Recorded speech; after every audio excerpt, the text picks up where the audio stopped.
بسم الله الرحمن الرحيم والنجم إذا هوى ما ضل صاحبكم وما غوى وما ينطق. ونستغفره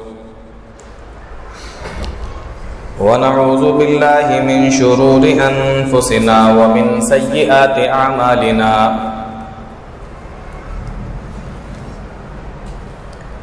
من يهده الله فلا مضل له ومن يضلل فلا هادي له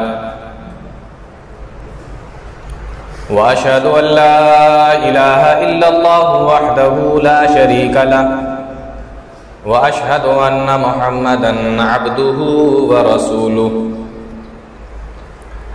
يا أيها الذين آمنوا اتقوا الله حق تقاته ولا تموتن إلا وأنتم مسلمون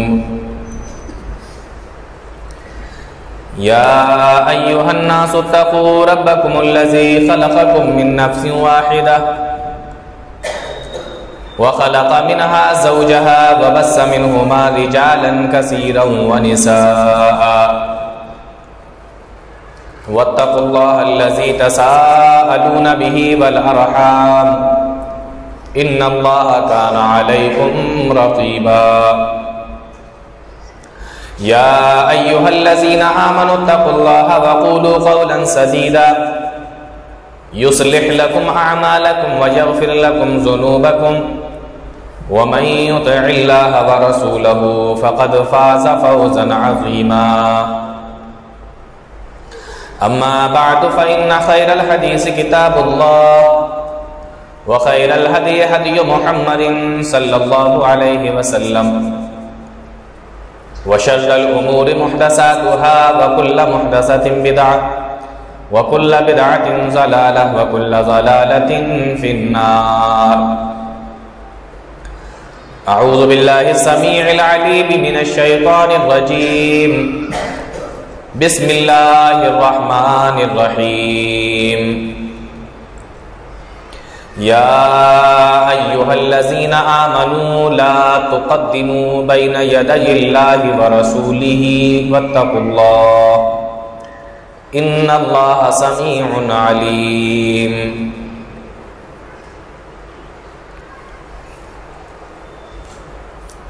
معزز علماء کرام، محترم سامعین،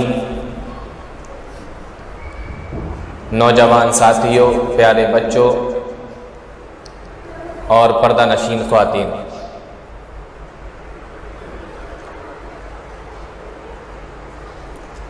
آج جس عنوان کے تحت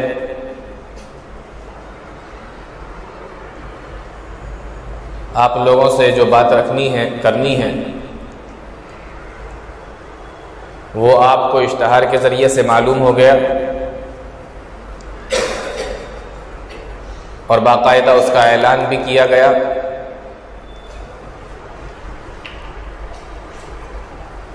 موضوع ہے عید میلاد النبی صلی اللہ علیہ وسلم کی شرعی حیثیت.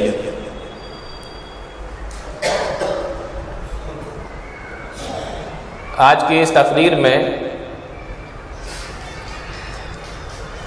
ہم یہ جانیں گے کیا اسلام کے اندر عید میلاد النبی ہے، اور اگر ہے تو اس کی کیا حیثیت ہے یا نہیں ہے، اور اگر نہیں ہے تو پھر اس کی کیا حیثیت ہے. اس تعلق سے قرآن و حدیث میں ہمیں کیا ملتا ہے اور ہمیں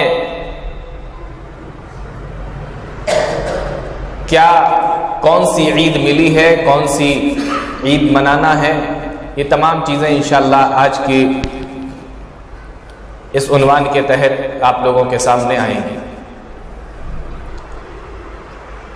میلاد کہتے ہیں پیدائش کو، اور میلاد النبی کا معنی ہوا نبی کریم صلی اللہ علیہ وسلم کی پیدائش، آپ کی ولادت. اس بات میں کوئی شک و شبہ نہیں کہ نبی کریم صلی اللہ علیہ وسلم کی ولادت باسعادت پوری امت کے لیے، پوری انسانیت کے لیے رحمت ہے، کیونکہ جب آپ دیکھیں گے تو آپ کو معلوم ہوگا اللہ کے نبی جناب محمد الرسول اللہ صلی اللہ علیہ وسلم کی ولادت سے پہلے، آپ کے دنیا میں تشریف لانے سے پہلے دنیا کا جو حال تھا، آپ کسی بھی ملک کو اٹھا کر دیکھیں، چاہے وہ ایران ہو،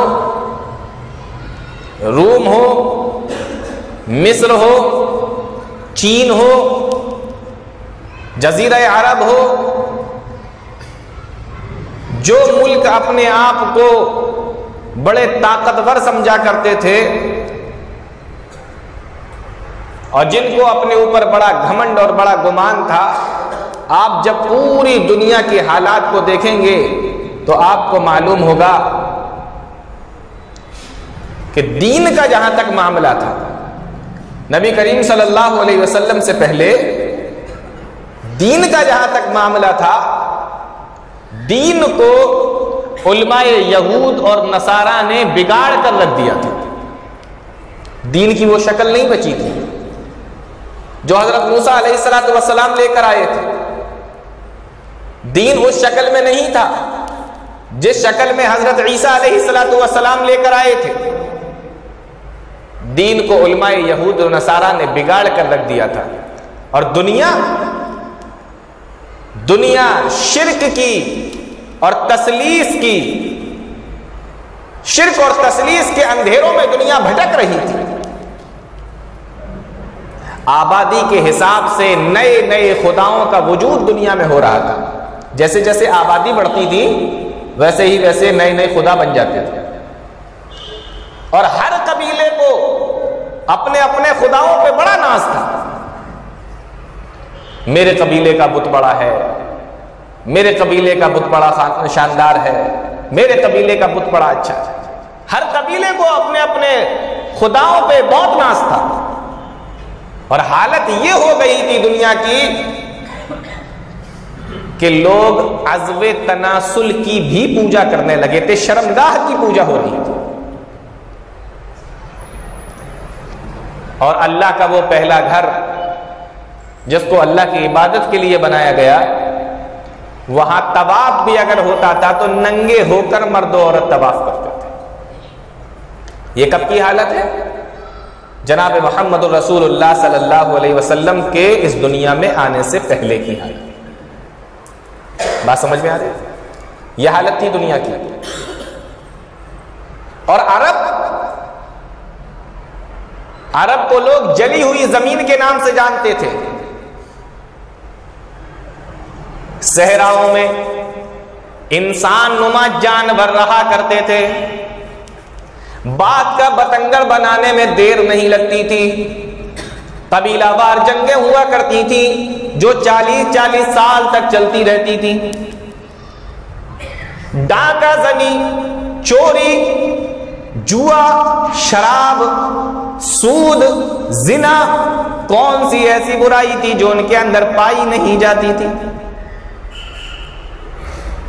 عورتوں کو باعث ننگو آر سمجھا کرتے تھے، اور چھوٹی چھوٹی بچیوں کو زندہ درگور کر دینے پر فخر محسوس کیا کرتے تھے۔ اگر عورتوں کو زندہ رکھا بھی جاتا تھا تو ان کے جسم سے صرف لذت حاصل کرنے کے لیے۔ اور حالت یہاں تک پہنچ چکی تھی کہ پیار و محبت کی فحش داستانیں لکھ کر خانہ کعبہ کی دیوار پہ لٹکا دی جایا کرتی تھی۔ اگر کوئی انسان مر جاتا، اس کی قبر پر اس کی اونٹنی کو آنکھیں سل کر باندھ آیا کرتے تھے، وہ اونٹنی بھی وہیں منہ کی پیاسی مر جایا کرتی تھی۔ حقوق کی پامالی ہو رہی تھی، انسانیت سسک رہی تھی، اللہ رب العالمین کا دریائے رحمت جوش میں آیا اور اللہ رب العالمین نے اپنے بندے حضرت ابراہیم علیہ السلام کی دعا کو قبول کر لیا.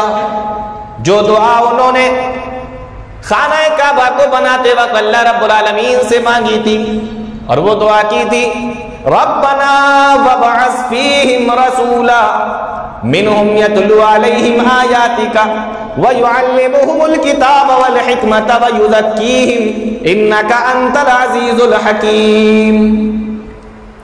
ابراہیم علیہ السلام خانہ کعبہ کو بنا رہے ہیں اور اللہ رب العالمین سے دعا بھی کرتے جا رہے ہیں، اے ہمارے پروردگار انہی کے اندر انہی میں سے ایک رسول کو بھیج یتلو علیہم آیاتک جو تیری آیتوں کو پڑھ پڑھ کر سنائے، ویعلمہم الکتاب والحکمت جو کتاب و حکمت کی تعلیم دے، ویزکیہم اور ان کا تزکیہ کرے، ان کو پاک کرے، انک انت العزیز الحکیم. اب وقت آ گیا جو دعا ابراہیم علیہ السلام نے اس وقت مانگی تھی، اللہ رب العالمین نے اس دعا کو قبول فرما لیا اور اپنے نبی جناب محمد رسول اللہ صلی اللہ علیہ وسلم کو عرب کے اندر مکہ کے اندر بھیج لیا.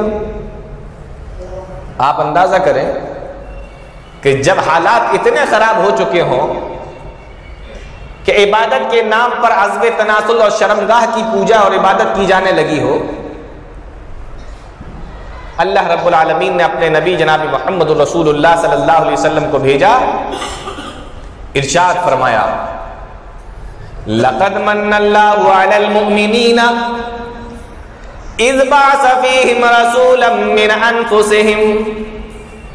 تحقیق اللہ رب العالمین نے مومنوں کے اوپر یہ احسان کر دیا، اللہ رب العالمین نے بے شمار نعمتوں سے نوازا، لیکن پورا قرآن کریم اٹھا کر دیکھ لو اللہ نے کسی بھی نعمت کے اوپر اللہ نے احسان نہیں جتایا.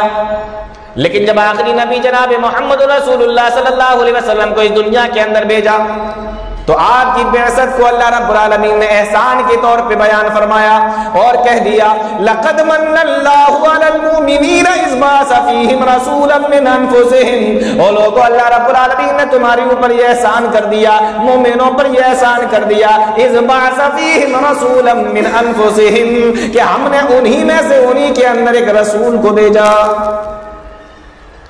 اب اس رسول کا کام کیا ہے؟ یتلو علیہم آیاتہ جو ان کو اللہ کی آیتیں پڑھ کر سناتا ہے، ویزکیہم اور ان کا تزکیہ کرتا ہے، ویعلمہم الکتاب والحکمہ اور کتاب و حکمت یعنی قرآن و حدیث ان کے سامنے رکھتا ہے. وَإِن كَانُوا مِن قَبْلُ لَفِي ضَلَالٍ مُبِينٍ. لوگوں اس سے پہلے تو تم کھلی ہوئی گمراہی کے اندر تھے. یہ اللہ رب العالمین کا احسان ہے، اس نے پوری انسانیت کے اوپر یہ رحم کیا اور یہ احسان کیا کہ اپنے آخری نبی آخری حبیب جناب محمد رسول اللہ صلی اللہ علیہ وسلم کو اس دنیا کے اندر بھیجا. ابراہیم علیہ السلام کی دعا قبول ہو گئی اور اس دنیا کے اندر جناب محمد رسول اللہ صلی اللہ علیہ وسلم کی ولادت ہوئی. تو میلاد کے معنی پیدائش، میلاد کے معنی ولادت، اور میلاد النبی کے معنی نبی کریم صلی اللہ علیہ وسلم کی پیدائش اور آپ کی ولادت، جو میرا موضوع ہے. تو اتنا تو سمجھ میں آ گیا کہ آپ کی ولادت ہوئی اور ایسے حالات تھے تب اللہ رب العالمین نے بھیجا، اور بطور احسان اللہ نے بتا بھی دیا کہ میں نے نبی کو بھیجا. اب سوال یہ پیدا ہوتا ہے کہ اللہ کے نبی صلی اللہ علیہ وسلم اس دنیا کے اندر کب تشریف لائے، کب آئے؟ تو سب سے پہلے ہم جب دیکھتے ہیں حدیثوں کے اندر، تاریخوں کے اندر، تو ہمیں پتہ چلتا ہے کہ عام الفیل میں اللہ کے نبی صلی اللہ علیہ وسلم کی پیدائش ہوئی. عام الفیل کا مطلب ہوتا ہے ہاتھی والا سال، ہاتھی والا سال. عام الفیل کیوں کہا جاتا ہے؟ اس لیے جس سال اللہ کے نبی صلی اللہ علیہ وسلم کی پیدائش ہوئی، ولادت ہوئی، اسی سال آپ کی پیدائش سے پہلے، ولادت سے پہلے خانہ کعبہ کو ڈھانے کے لیے یمن کا بادشاہ ابرہا اپنا پورا لاؤ لشکر لے کر، لشکر جرار کو لے کر خانہ کعبہ کو ڈھانے کے لیے ہاتھی اور گھوڑے اور لشکر تمام چیزوں کو لے کر خانہ کعبہ کو ڈھانے کے لیے آیا. ادھر وہ آیا اور ادھر اللہ رب العالمین کا کام دیکھو. اللہ قرآن کریم کے اندر بیان فرماتا ہے أَلَمْ تَرَ كَيْفَ فَعَلَ رَبُّكَ بِأَصْحَابِ الْفِيلِ.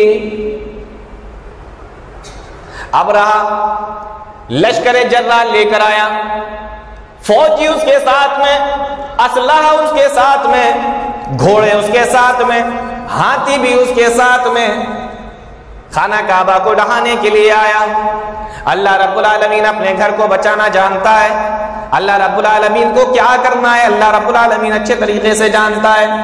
اور اللہ جب چاہتا ہے جو بھی چاہتا ہے کرتا ہے، کوئی اسے روک نہیں سکتا، ٹوک نہیں سکتا، منع کر نہیں سکتا. یہ اللہ رب العالمین کی طاقت اور قدرت ہے. ادھر ابرہا چلا اور ادھر اللہ رب العالمین نے حکم دے دیا ذرا ذرا سے پرندے جن کو ابابیل کہا جاتا ہے، چھوٹے چھوٹے سے ہوتے ہیں. اللہ نے فرمایا أَلَمْ تَرَ كَيْفَ فَعَلَ رَبُّكَ بِأَصْحَابِ الْفِيلِ. اے میرے نبی کیا آپ نے نہیں دیکھا ہم نے ہاتھی والے کے ساتھ میں کیا کیا؟ كَيْفَ فَعَلَ رَبُّكَ، تیرے رب نے ہاتھی والے کے ساتھ میں کیا کیا؟ أَلَمْ يَجْعَلْ كَيْدَهُمْ فِي تَضْلِيلٍ، کیا اس کی تمام چالوں کو ہم نے برباد نہ کر دیا؟ وَأَرْسَلَ عَلَيْهِمْ طَيْرًا أَبَابِيلَ، اور کیا ہم نے اس کے اوپر ہم نے پرندوں کے جھنڈ کی جھنڈ نہ بھیج دیے؟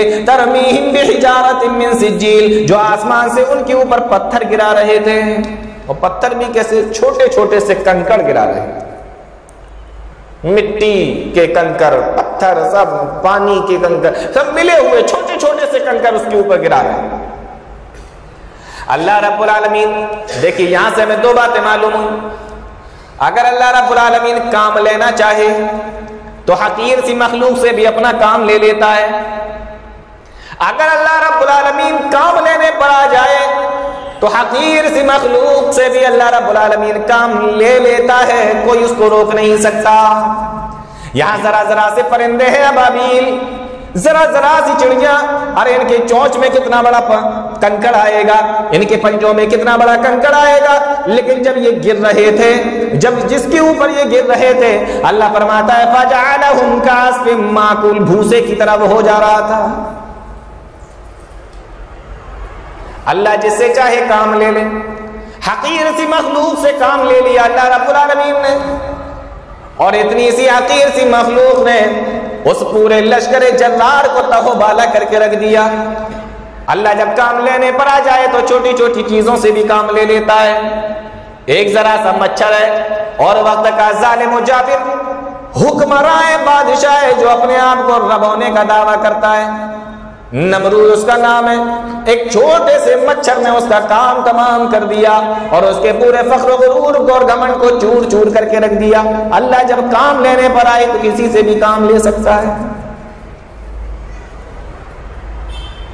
ایک بات تو یہ معلوم ہوئی. اور دوسری بات ہمیں یہ معلوم ہوئی کہ حکومتیں شرک کے ساتھ میں چل سکتی ہیں، کفر کے ساتھ میں چل سکتی ہیں، لیکن ظلم کے ساتھ میں نہیں چل سکتی. شرک کے ساتھ میں تو حکومت ہو سکتی ہے، لیکن ظلم کے ساتھ میں حکومت کی جائے یہ اللہ کو بالکل بھی پسند نہیں ہے. دیکھیے مکہ کے لوگ کون تھے؟ مشرک تھے. اور ابرہا کون تھا؟ اہل کتاب، عیسائی مذہب کا ماننے والا. اہل کتاب ایک طرف اہل کتاب ہے، کتاب کے ماننے والے، عیسیٰ علیہ السلام کے ماننے والے، لیکن ظلم پر ہے. اور دوسری طرف مشرک ہے، مظلوم ہے. اللہ رب العالمین نے کس کا ساتھ دیا؟ معلوم یہ ہوا کہ حکومتیں شرک کے ساتھ چل سکتی ہیں لیکن ظلم کے ساتھ نہیں چل سکتی. تو عام الفیل میں بتا رہا تھا آپ کو، ترمذی کی روایت ہے صحابی رسول ہیں قیس ابن مخرمہ، وہ بیان کرتے ہیں کہ ولدت انا ورسول اللہ صلی اللہ علیہ وسلم عام الفیل، میں اور اللہ کے رسول جناب محمد رسول اللہ صلی اللہ علیہ وسلم عام الفیل میں پیدا ہوئے، ہاتھی والے سال پیدا ہوئے، جس سال ابرہہ لشکر لے کر آیا، اس کو برباد کیا گیا، اسی سال پیدائش ہوئی نبی کریم صلی اللہ علیہ وسلم۔ تو ایک بات یہ معلوم ہوئی کہ کس سال پیدا ہوئے؟ عام الفیل۔ عیسیٰ علیہ السلام کے 571 سال کے بعد، سن کتنی تھی؟ 571، ابھی کیا چل رہی ہے؟ 2017 ہے نا، تو 571 سال کے بعد عیسیٰ علیہ السلام نبی کریم صلی اللہ علیہ وسلم عام الفیل میں۔ تو دو باتیں کلیئر ہو گئی، مہینہ کون سا تھا؟ ربیع الاول کا مہینہ تھا، تین باتیں ہو گئی۔ چوتھی چیز وقت کیا تھا؟ مورخین نے لکھا ہے کہ صبح صادق کے بعد، یعنی فجر کی اذان کے بعد اور سورج نکلنے سے پہلے کا ٹائم تھا، طلوع آفتاب سے پہلے، صبح صادق کے بعد، سورج کے نکلنے سے پہلے اور فجر کی نماز کا وقت ہونے کے بعد، یعنی فجر کی جب اذان ہو جاتی ہے، وقت ہو جاتا ہے، اس کے بعد سے سورج کے نکلنے کے پہلے تک یہ وقت تھا نبی کریم صلی اللہ علیہ وسلم کی پیدائش کی۔ تو سال کلیئر ہو گئی، مہینہ کلیئر ہو گیا، وقت کلیئر ہو گیا۔ دن کون سا تھا؟ دن اگر دیکھنا چاہیں تو مسلم شریف کی بالکل صاف روایت موجود ہے جس سے پتہ چلتا ہے کہ دن سوموار کا تھا، کیونکہ اللہ کے نبی جناب محمد رسول اللہ صلی اللہ علیہ وسلم سے ایک مرتبہ سوال کیا گیا، سئل رسول اللہ صلی اللہ علیہ وسلم عن صوم یوم الاثنین، اللہ کے نبی صلی اللہ علیہ وسلم سوموار کے دن روزہ رکھا کرتے تھے۔ آپ سے سوال کیا گیا اللہ کے نبی آپ روزہ سوموار کے دن کیوں رکھتے ہیں؟ تو آپ نے جو جواب دیا، ذاک یوم ولدت فیہ و یوم بعثت فیہ، مسلم شریف کی روایت ہے، اللہ کے نبی صلی اللہ علیہ وسلم نے فرمایا کہ یہی وہ دن ہے جس دن میں پیدا ہوا اور اسی دن مجھے نبی بھی بنایا گیا، اسی دن مجھے نبی بھی بنایا گیا اور اسی دن میں پیدا ہوا۔ ذاک یوم ولدت فیہ و یوم بعثت فیہ، معلوم یہ ہوا کہ سوموار کا دن تھا جس دن اللہ کے نبی صلی اللہ علیہ وسلم اس دنیا کے اندر تشریف لائے۔ تو 571 عیسوی، عام الفیل، ربیع الاول کا مہینہ، سوموار کا دن، صبح صادق کے بعد اور طلوع آفتاب سے پہلے۔ اب ایک چیز رہ گئی، تاریخ کون سی تھی؟ تاریخ کون سی تھی؟ جب آپ تاریخ کا پتہ لگانے کے لیے جائیں گے پھر آپ کو اختلاف ملے گا۔ جب تاریخ کا پتہ لگانے کے لیے جائیں گے یہاں سے اختلاف آپ کو ملے گا، یہاں تک سب ٹھیک ہے۔ اب آئیے دیکھیے تاریخ کے بارے میں، حافظ ابن کثیر رحمۃ اللہ علیہ نے اپنی کتاب البدایہ والنہایہ کے اندر لکھا ہے کہ ربیع الاول کا مہینہ تھا اور 8 تاریخ تھی۔ کتنی تاریخ تھی؟ 8 تاریخ تھی۔ علامہ البانی نے بھی اسی کو ہی صحیح کہا ہے کہ ربیع الاول کا مہینہ تھا، 8 تاریخ تھی۔ ایک چیز ابن جریر طبری نے اور ابن ہشام نے سیرت ابن ہشام کے اندر لکھا ہے کہ جب اللہ کے نبی صلی اللہ علیہ وسلم کی ولادت ہوئی تو ربیع الاول کی 12 تاریخ تھی۔ امام ابن کثیر نے کیا لکھا؟ 8 تھی، یہ دونوں کیا لکھ رہے ہیں؟ 12 تھی۔ علامہ ابن جوزی نے لکھا ہے کہ اللہ کے نبی صلی اللہ علیہ وسلم کی جب ولادت ہوئی تو ربیع الاول کی 10 تاریخ تھی۔ 3 تاریخیں ہو گئی۔ علامہ شبلی نعمانی نے اپنی کتاب سیرت النبی کے اندر لکھا ہے، اور علامہ قاضی سلیمان منصور پوری رحمۃ اللہ علیہ نے اپنی کتاب رحمۃ للعالمین کے اندر لکھا ہے، اور اکبر خان نجیب آبادی نے اپنی کتاب تاریخ اسلام کے اندر لکھا ہے کہ اللہ کے نبی جناب محمد رسول اللہ صلی اللہ علیہ وسلم کی جب ولادت ہوئی تو ربیع الاول کی 9 تاریخ تھی۔ تو 8 10 8 9 10 12 4 ہو گئے۔ اس کے علاوہ بھی کسی نے 17 لکھا ہے کہ 17 تاریخ تھی ربیع الاول کی، کسی نے 20 لکھا ہے، کسی نے 22 لکھا ہے، اور آپ کو حیرت ہوگی یہ جان کر کہ شیخ عبد القادر جیلانی بغدادی رحمت اللہ علیہ، انہوں نے اپنی جو ان کی مشہور کتاب ہے غنیۃ الطالبین، انہوں نے اپنی مشہور کتاب غنیۃ الطالبین کے اندر جناب محمد رسول اللہ صلی اللہ علیہ وسلم کی ولادت کی تاریخ 10 محرم لکھا، سب سے یہ الگ 10 محرم۔ اب آپ اندازہ کریں کہ وہ لوگ جو شیخ عبد القادر جیلانی رحمت اللہ علیہ کو بڑے پیر صاحب کہتے ہیں، ان کے نام کی 11ویں مناتے ہیں، ان کو غوث اعظم بھی کہتے ہیں، اور ان کی شان میں غلو سے کام لیتے ہیں اور ان کے ایک ایک حرف پر چلنے کی کوشش کرتے ہیں، تو ان کو چاہیے کہ وہ محرم کی 10 تاریخ کو جناب محمد رسول اللہ صلی اللہ علیہ وسلم کی ولادت مانے۔ غنیۃ الطالبین کے اندر انہوں نے 10 محرم لکھا ہے، 10 محرم۔ تو اتنی تاریخیں ہو گئی۔ شیخ عبد القادر جیلانی کہہ رہے ہیں 10 محرم ہے، ابن کثیر کہہ رہے ہیں 8 ہے، ابن جوزی کہہ رہے ہیں 10 ہے، تبری اور ابن ہشام کہہ رہے ہیں 12 ہے، سلیمان منصور پوری اور شبلی نعمانی اور اکبر خان نجیب آبادی وہ کہہ رہے ہیں 9 ہے۔ اور سوال یہ ہے کہ ہے کون سی؟ اب ان تمام اقوال کے اندر جب ہم دیکھتے ہیں تو ہمیں معلوم ہوتا ہے کہ 9 تاریخ کا قول راجح ہے۔ اب آپ پوچھیں گے کیسے؟ 9 تاریخ کا راجح قول کیسے ہے؟ 9 تاریخ کا قول اس ایسے راجح ہے کیونکہ جس سال نبی کریم صلی اللہ علیہ وسلم کی ولادت ہوئی، جس مہینے میں ولادت ہوئی، ربیع الاول کا مہینہ تھا، سوموار کا دن تھا، یہ بالکل پکا ہے۔ سوموار کے دن ربیع الاول کے مہینے میں آپ کی ولادت ہوئی اور جناب محمد رسول اللہ صلی اللہ علیہ وسلم اس دنیا کے اندر تشریف لائے۔ جس سال آپ کی ولادت ہوئی، جس مہینے میں آپ کی ولادت ہوئی، اس دن غور سے سننا، اس مہینے میں کوئی بھی سوموار میں 12 تاریخ پڑی ہی نہیں تھی۔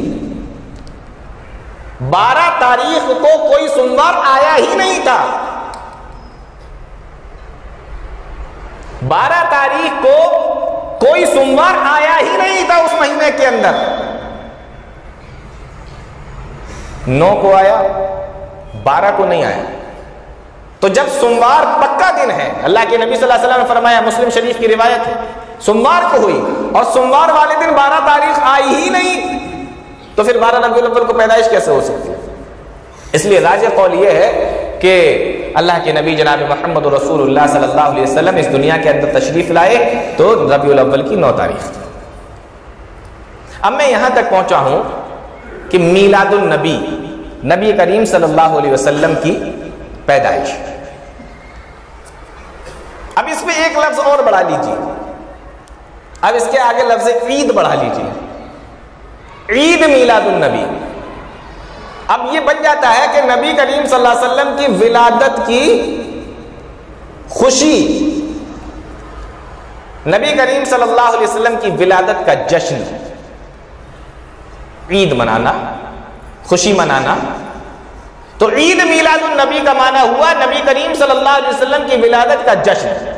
اب سوال یہ ہے کہ نبی کریم صلی اللہ علیہ وسلم کے زمانے میں سوموار کا دن بھی آتا تھا، 9 تاریخ بھی آتی تھی، تو کیا صحابہ اکرام نے کبھی نبی کریم صلی اللہ علیہ وسلم کی ولادت کا جشن منایا؟ جب ہم تاریخ پڑھتے ہیں تو ہمیں معلوم ہوتا ہے اس جشن کی جو شروعات ہوئی تھی، عید میلاد النبی کی جو شروعات ہوئی تھی، وہ سب سے پہلے 625 ہجری کے اندر، 625 ہجری کے اندر عراق کے اندر ایک جگہ ہے جس کا نام اربل ہے، اس جگہ پر ایک حکمراں تھا جس کا نام تھا ملک مظفر ابو سعید۔ سب سے پہلے اس نے جشن عید میلاد منانا شروع کیا، سب سے پہلے اس نے ریلیاں نکالی، سب سے پہلے اس نے جلوس نکالے عراق کے اندر۔ اللہ کے نبی جناب محمد رسول اللہ صلی اللہ علیہ وسلم کی ہجرت کرنے سے کتنے سال کے بعد، جب آپ کی وفات کے کتنے سال بعد، 615 سال بعد، ہجرت سے 625 ہجری، ٹھیک ہے، 625 سال کے بعد نبی کریم صلی اللہ علیہ وسلم کے اس نے ملک عراق کے اندر ریلیاں نکالی، جلوس نکالے، جشن عید میلاد النبی منایا ملک مظفر ابو سعید نے، اور اس کے جواز کا جو فتویٰ دیا، اس دور کا ایک عالم تھا جس کا نام ابو الخطاب ابن دحیہ تھا، اس نے اس کے جواز کا فتویٰ دیا، جس کے بدلے میں ملک مظفر ابو سعید نے 1000 دینار اس کو انعام میں دیے۔ حافظ ابن حجر اسقلانی رحمۃ اللہ علیہ ابن نجار کا قول بیان کرتے ہیں، لسان المیزان کے اندر کہتے ہیں کہ یہ ابو الخطاب ابن دحیہ نام کا جو مولوی تھا اس زمانے میں، اس کے بارے میں کہتے ہیں کہ رأیت الناس مجتمعین علی کذبہ، یہ ایسا آدمی تھا کہ جس کے جھوٹ پر لوگوں کا اتفاق تھا کہ یہ بڑا ہی جھوٹا آدمی تھا، وہ چیزیں بھی بیان کرتا تھا جس کو معلوم نہ ہو، وہ چیزیں بھی سنا دیتا تھا جو اس نے کبھی نہ سنی ہو، اپنی طرف سے بھی لوگوں کو بتا دیا کرتا تھا۔ حافظ ابن حجر اسقلانی رحمۃ اللہ علیہ لکھتے ہیں کہ یہ بڑا جھوٹا آدمی تھا۔ جھوٹے آدمی نے فتویٰ دیا اور بنانا کس نے شروع کیا؟ ایک بادشاہ نے، ایک فرما روا نے، جو اربل یا اربل کا رہنے والا۔ 25 سال کے بعد میں شروع ہوئی ہے، کیجئے شریعت کے اندر اس کی کیا حیثیت ہو سکتی ہے۔ ایک چیز اور دیکھیے، اچھا نبی کریم صلی اللہ علیہ وسلم کا جو زمانہ تھا، صحابہ اکرام کا جو زمانہ تھا، اگر آپ چاہتے تو کیا آپ صحابہ کو حکم نہیں دے سکتے تھے کہ 2 عید تو تم لوگ مناتے ہو، عید اور بقر عید، عید الاضحیٰ اور عید الفطر، تیسری عید عید میلاد النبی بھی مناؤ؟ اگر آپ چاہتے تو کہہ سکتے تھے نا۔ نسائی کی روایت ہے، اللہ کے نبی جناب محمد رسول اللہ صلی اللہ علیہ وسلم نے ارشاد فرمایا، صحابی رسول بیان فرماتے ہیں، کان لأہل الجاہلیت یومان کل سنت فی کل سنت یلعبون فیہما، جاہلیت کے زمانے میں ہم لوگ 2 عیدیں منایا کرتے تھے، کھیلتے تھے، کودتے تھے، جشن منایا کرتے تھے۔ فلما قدم النبی صلی اللہ علیہ وسلم المدینہ، پھر اللہ کے نبی صلی اللہ علیہ وسلم مدینہ کے اندر آئے اور آپ نے فرمایا، کان لکم یومان تلعبون فیہما وقد ابدلکم اللہ بہما خیرا منہما، اے لوگو تم 2 دن جشن مناتے ہو، عید مناتے ہو، یہ زمانہ جاہلیت کی باتیں ہیں، اللہ رب العالمین نے تمہیں اس سے بہتر 2 عیدیں دے دی ہیں، اس سے بہتر تمہیں 2 دن دے دی ہیں، اس دن تم خوشیاں منایا کرو، اس دن تم خوش ہوا کرو، اس دن تم عید منایا کرو، یوم الفطر و یوم الاضحیٰ۔ یہ نسائی کی روایت ہے۔ اللہ کے نبی جناب محمد رسول اللہ صلی اللہ علیہ وسلم اپنے صحابہ کو 2 عید منانے کا حکم دے رہے ہیں، 2 عیدوں کے بارے میں بتا رہے ہیں، جس کو عید الفطر اور عید الاضحیٰ کے نام سے جانا جاتا ہے۔ اگر عید میلاد النبی بھی منانا ہوتا تو اللہ کے نبی جناب محمد رسول اللہ صلی اللہ علیہ وسلم 2 کی جگہ تیسری کا بھی حکم دے سکتے تھے، لیکن تیسرے کا حکم نہیں دیا، 2 ہی کا حکم دیا۔ معلوم یہ ہوا کہ 2 عیدیں تو اسلام کے اندر جائز اور سنت ہیں، اور اس کے بعد اگر کوئی تیسری عید مناتا ہے تو وہ ناجائز ہے، سنت تو ہو ہی نہیں سکتی۔ اب اگر وہ سنت نہیں ہو سکتی تو پھر کیا ہوگی، سوال پیدا ہو جاتا ہے۔ اللہ کے نبی جناب محمد رسول اللہ صلی اللہ علیہ وسلم کی حدیث آکے ہمیں بتاتی ہے، پیارے نبی نے ارشاد فرمایا، من عمل عملا لیس علیہ امرنا فہو رد، جس نے کوئی ایسا کام کیا، جس نے کوئی ایسا عمل کیا، جس نے کوئی ایسا کام نکالا، من عمل عملا، جس نے کوئی ایسا کام کیا جس پر ہماری مہر نہیں ہے، فہو رد، تو وہ مردود ہے۔ تیسری عید آپ نے نکالی، 2 عید اللہ کے نبی صلی اللہ علیہ وسلم نے بتائی، فرمایا لیس علیہ امرنا فہو رد، کوئی ایسا کام کیا، من احدث فی امرنا، جس نے کوئی نئی چیز دین کے اندر نکالی، ھذا ما لیس منہ، جو شریعت کے اندر نہیں ہے، جس کا حکم ہم نے نہیں دیا ہے، فہو رد، تو وہ مردود ہے، مردود ہے۔ 2 عیدوں کا حکم نبی نے دیا، تیسری عید کس نے نکالی؟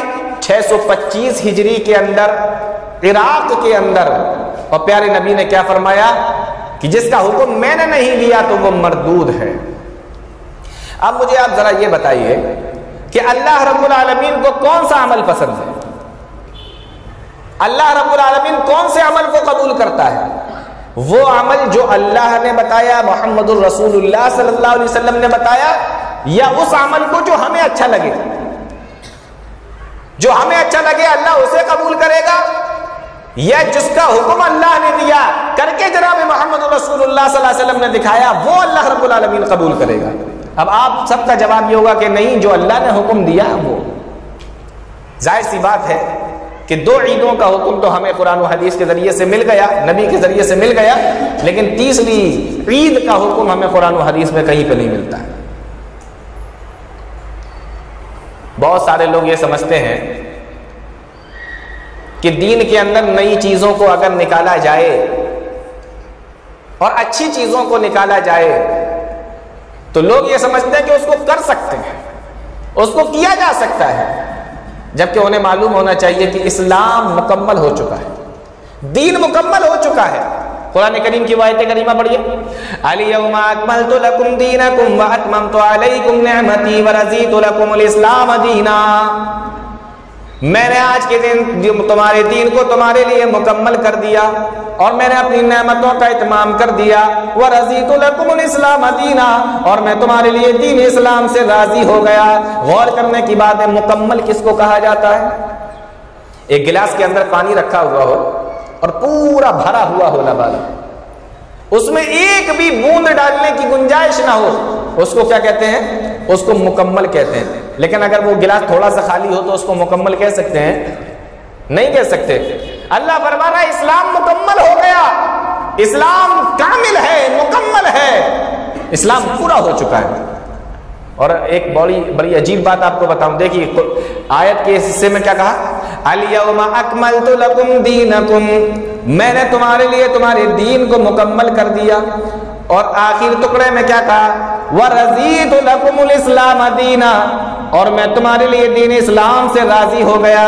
اب بتاؤ اللہ کون سے اسلام سے راضی ہوا، کون سے دین سے راضی ہوا؟ وہی اسلام جس کو اللہ نے مکمل کر دیا، جس کو اللہ نے مکمل کر دیا، اللہ اسی اسلام سے راضی ہے۔ جو دین اللہ مکمل کر چکا اللہ اسی دین سے راضی ہے۔ الیوم اکملت لکم دینکم، میں نے تمہارے لیے تمہارے دین کو مکمل کر دیا ہے، ورضیت لکم الاسلام دینا، اور میں اسی دین سے راضی بھی ہو گیا ہوں۔ معلوم یہ ہوا کہ جو دین نبی کے زمانے میں مکمل ہو گیا تھا، جس دین کو اللہ نے اپنے نبی کے اوپر مکمل کر دیا تھا، وَرَضِيتُ لَكُمُ الْإِسْلَامَ دِينًا، اسی دین سے اللہ راضی ہے۔ آپ اگر اپنے طرف سے دین کے اندر کوئی نئی چیز نکال لیتے ہیں، اس کو دین کا حصہ سمجھتے ہیں، اللہ کی قسم اللہ اس دین سے راضی نہیں ہے، کیونکہ آیت بتا رہی ہے اللہ اس دین سے راضی ہے جو دین نبی کے زمانے میں مکمل ہو گیا۔ اس لیے اللہ نے دونوں چیزوں کو ایک ہی آیت کے اندر بیان فرمایا۔ سمجھ میں آیا کچھ؟ کس دین سے اللہ راضی ہے؟ اس دین سے جو دین نبی کے زمانے میں مکمل ہو گیا۔ الیوم اکملت لکم دینکم واتممت علیکم نعمتی۔ نبی کو جتنا دین دیا گیا، نبی کو جتنی باتیں بتائی گئی، نبی نے ساری باتیں، سارا دین ہمارے اور آپ تک پہنچا دیا ہے۔ کوئی چیز چھوڑی نہیں ہے، کوئی چیز بچی ہوئی نہیں ہے۔ آپ کو ملاوٹ کرنے کی ضرورت نہیں، آپ کو اپنی طرف سے شامل کرنے کی ضرورت نہیں۔ آپ کو اچھا لگتا ہوگا، بہت اچھا لگتا ہوگا نماز پڑھتے میں، لیکن جو نماز 4 رکعت فرض ہے آپ اس کو 5 نہیں کر سکتے۔ جو نماز 3 رکعت فرض ہے آپ اس کو 4 نہیں کر سکتے۔ جو نماز 2 رکعت فرض ہے آپ اس کو 3 نہیں کر سکتے۔ آپ کو کتنی بھی اچھی لگے، آپ کہیں نہیں آج میرا بڑا دل کر رہا ہے نمازیں پڑھنے کا، آج میرا بڑا دل کر رہا ہے لاؤ آج 4 کی جگہ میں 5 پڑھ لیتا ہوں۔ کسی نے کہا کہ بھئی آپ 5 کیوں پڑھ رہے ہیں؟ تو آپ اس سے لڑنے کے لیے بیٹھ جائیں کہ کیوں نہیں پڑھ سکتے 5 رکعت؟ 5ویں رکعت بھی تو اگر ہم پڑھتے ہیں تو اس میں بھی تو قرآن پڑھیں گے، کوئی سورت پڑھیں گے، رکوع میں سبحان ربی العظیم پڑھیں گے، سجدے میں سبحان ربی الاعلیٰ پڑھیں گے، ہم اس کے اندر اللہ کی عبادت ہی تو کریں گے، تو 4 رکعت والی نماز کو 5 کیوں نہیں پڑھ سکتے؟ تو جواب یہ ہوا کہ میرے نبی نے فرمایا ہے اللہ کا حکم یہ ہے کہ 4 ہی پڑھو، آپ 5 نہیں کر سکتے اس کو، آپ کو کتنی بھی اچھی لگتی ہے، آپ کا کتنا بھی دل کر رہا ہے نماز پڑھنے، لیکن 4 والی کو 5 نہیں پڑھ سکتے۔ تو کوئی بھی کام آپ کو کتنا بھی اچھا کیوں نہ لگے، آپ کا جذبہ اس کے اندر شامل کیوں نہ ہو، لیکن جب تک اس میں محمد رسول اللہ صلی اللہ علیہ وسلم کی مہر نہیں ہے، اللہ رب العالمین کیا وہ عمل قابل قبول نہیں ہے۔ اور میرے نبی نے پورا دین ہمیں اور آپ کو سکھا دیا، کوئی چیز بچا کے نہیں رکھی، چھوڑی نہیں، تچنا نہیں رکھا۔ اللہ رب العالمین قرآن کریم کے اندر فرماتا ہے یا ایھا الرسول بلغ ما انزل الیک من ربک، اے رسول میں نے جو کچھ بھی تمہیں دیا ہے، بلغ ما انزل الیک من ربک، جو تمہارے رب کی طرف سے تمہارے اوپر نازل ہوا وہ سب کچھ تم لوگوں کو بتا دو۔ وَإِن لَّمْ تَفْعَلْ فَمَا بَلَّغْتَ رِسَالَتَهُ، اگر تم نے اس میں سے کسی بھی چیز کو بچا کے رکھا، چھوڑ دیا، نہ بتایا، تو سمجھ لو تم نے رسالت کا حق ادا نہ کیا۔ معلوم یہ ہوا کہ دین جتنا بھی تھا، جو کچھ بھی تھا، وہ جناب محمد رسول اللہ صلی اللہ علیہ وسلم اپنی زندگی میں ہمیں بتا کے چلے گئے۔ اب اگر کوئی آدمی اپنی طرف سے کوئی نئی چیز نکالتا ہے اور دین کے اندر اس کو شامل کر دیتا ہے تو گویا کہ وہ یہ خیال کرتا ہے کہ اللہ کے نبی صلی اللہ علیہ وسلم نے دین ہمیں مکمل نہیں پہنچایا تھا۔ نبی کریم صلی اللہ علیہ وسلم پورا دین بتا کے گئے۔ صحابی رسول ہیں حضرت سلمان فارسی رضی اللہ تعالی عنہ، بڑے مشہور صحابی ہیں حضرت سلمان فارسی۔ ان کی ایک روایت آئی ہے مسلم شریف کے اندر، کسی نے ان سے کہا قد علمکم نبیکم کل شیء حتی القراءۃ، تمہارا نبی تو تمہیں ہر چیز بتا دیتا ہے، تمہارا نبی تو تمہیں ہر چیز بتا دیتا ہے، حتی القراءۃ، یہاں تک کہ تمہیں لیٹرین اور باتھ روم کے آداب اور وہاں کیسے جانا ہے، کیسے نکلنا ہے، یہ بھی تمہارا نبی تمہیں بتا دیتا ہے۔ حضرت سلمان فارسی رضی اللہ تعالیٰ عنہ نے جواب دیا آجل، ہاں کیوں نہیں، لقد نہانا ان نستقبل القبلۃ لغائط او بول او ان نستنجی بالیمین، ہمارے نبی نے تو ہمیں یہ بھی بتا دیا کہ جب پاخانہ یا پیشاب کرنے کے لیے بیٹھو تو قبلے کی طرف منہ نہ کرو، ہمارے نبی نے تو ہمیں یہ بھی بتا دیا کہ دائنے ہاتھ سے استنجا نہ کرو، ہمارے نبی نے تو ہمیں یہ بھی بتا دیا کہ 3 پتھر سے کم میں استنجا نہ کرو، ہمارے نبی نے تو ہمیں یہ بھی بتا دیا کہ ہڈی سے استنجا نہ کرو۔ اب ذرا اندازہ لگاؤ، جس نبی نے بیت الخلا کے آداب بھی سکھا دیے ہوں، غسل خانے کے آداب بھی سکھا دیے ہوں، کھانے کے بھی آداب سکھا دیے ہوں، اور کس طریقے سے رہنا ہے، ایک چھوٹی سی چھوٹی چیز کو چھوڑا نہ ہو، وہ اتنی بڑی چیز چھوڑ کر وہ نبی کیسے جا سکتے ہیں؟ اتنا بڑا معاملہ جشن عید میلاد النبی کا، جس نے بیت الخلا کے آداب تک لوگوں کو بتا دیے ہوں، چھوٹی سی بھی چیز کو نہ چھوڑا ہو، اور یہ شروع ہو رہا ہے 625 ہجری میں، نبی کریم صلی اللہ علیہ وسلم کے 625 سال کے بعد۔ آپ اندازہ کر سکتے ہیں اس کا معاملہ کیا ہو سکتا ہے۔ حجۃ الوداع کا موقع ہے، صحابہ اکرام بیٹھے ہوئے ہیں، اللہ کے نبی صلی اللہ علیہ وسلم خطبہ دے رہے ہیں، آپ نے بڑا بہترین خطبہ دیا اور بڑا لمبا چوڑا خطبہ دیا، اور خطبے کے بعد میں فرمایا اے میرے صحابہ، کل قیامت کے دن تم سے میرے بارے میں سوال کیا جائے گا کہ میں نے دین کو تمہارے پاس میں پہنچا دیا تھا یا نہیں، میں نے تمہیں اللہ کا دین بتا دیا تھا کہ نہیں، اے میرے صحابہ بتاؤ الا هل بلغتو، کیا میں نے دین کو تم تک پہنچا دیا، کیا میں نے دین کی باتیں تم لوگوں کو بتا دی، کیا اسلام میں نے تمہارے پاس تک پہنچا دیا؟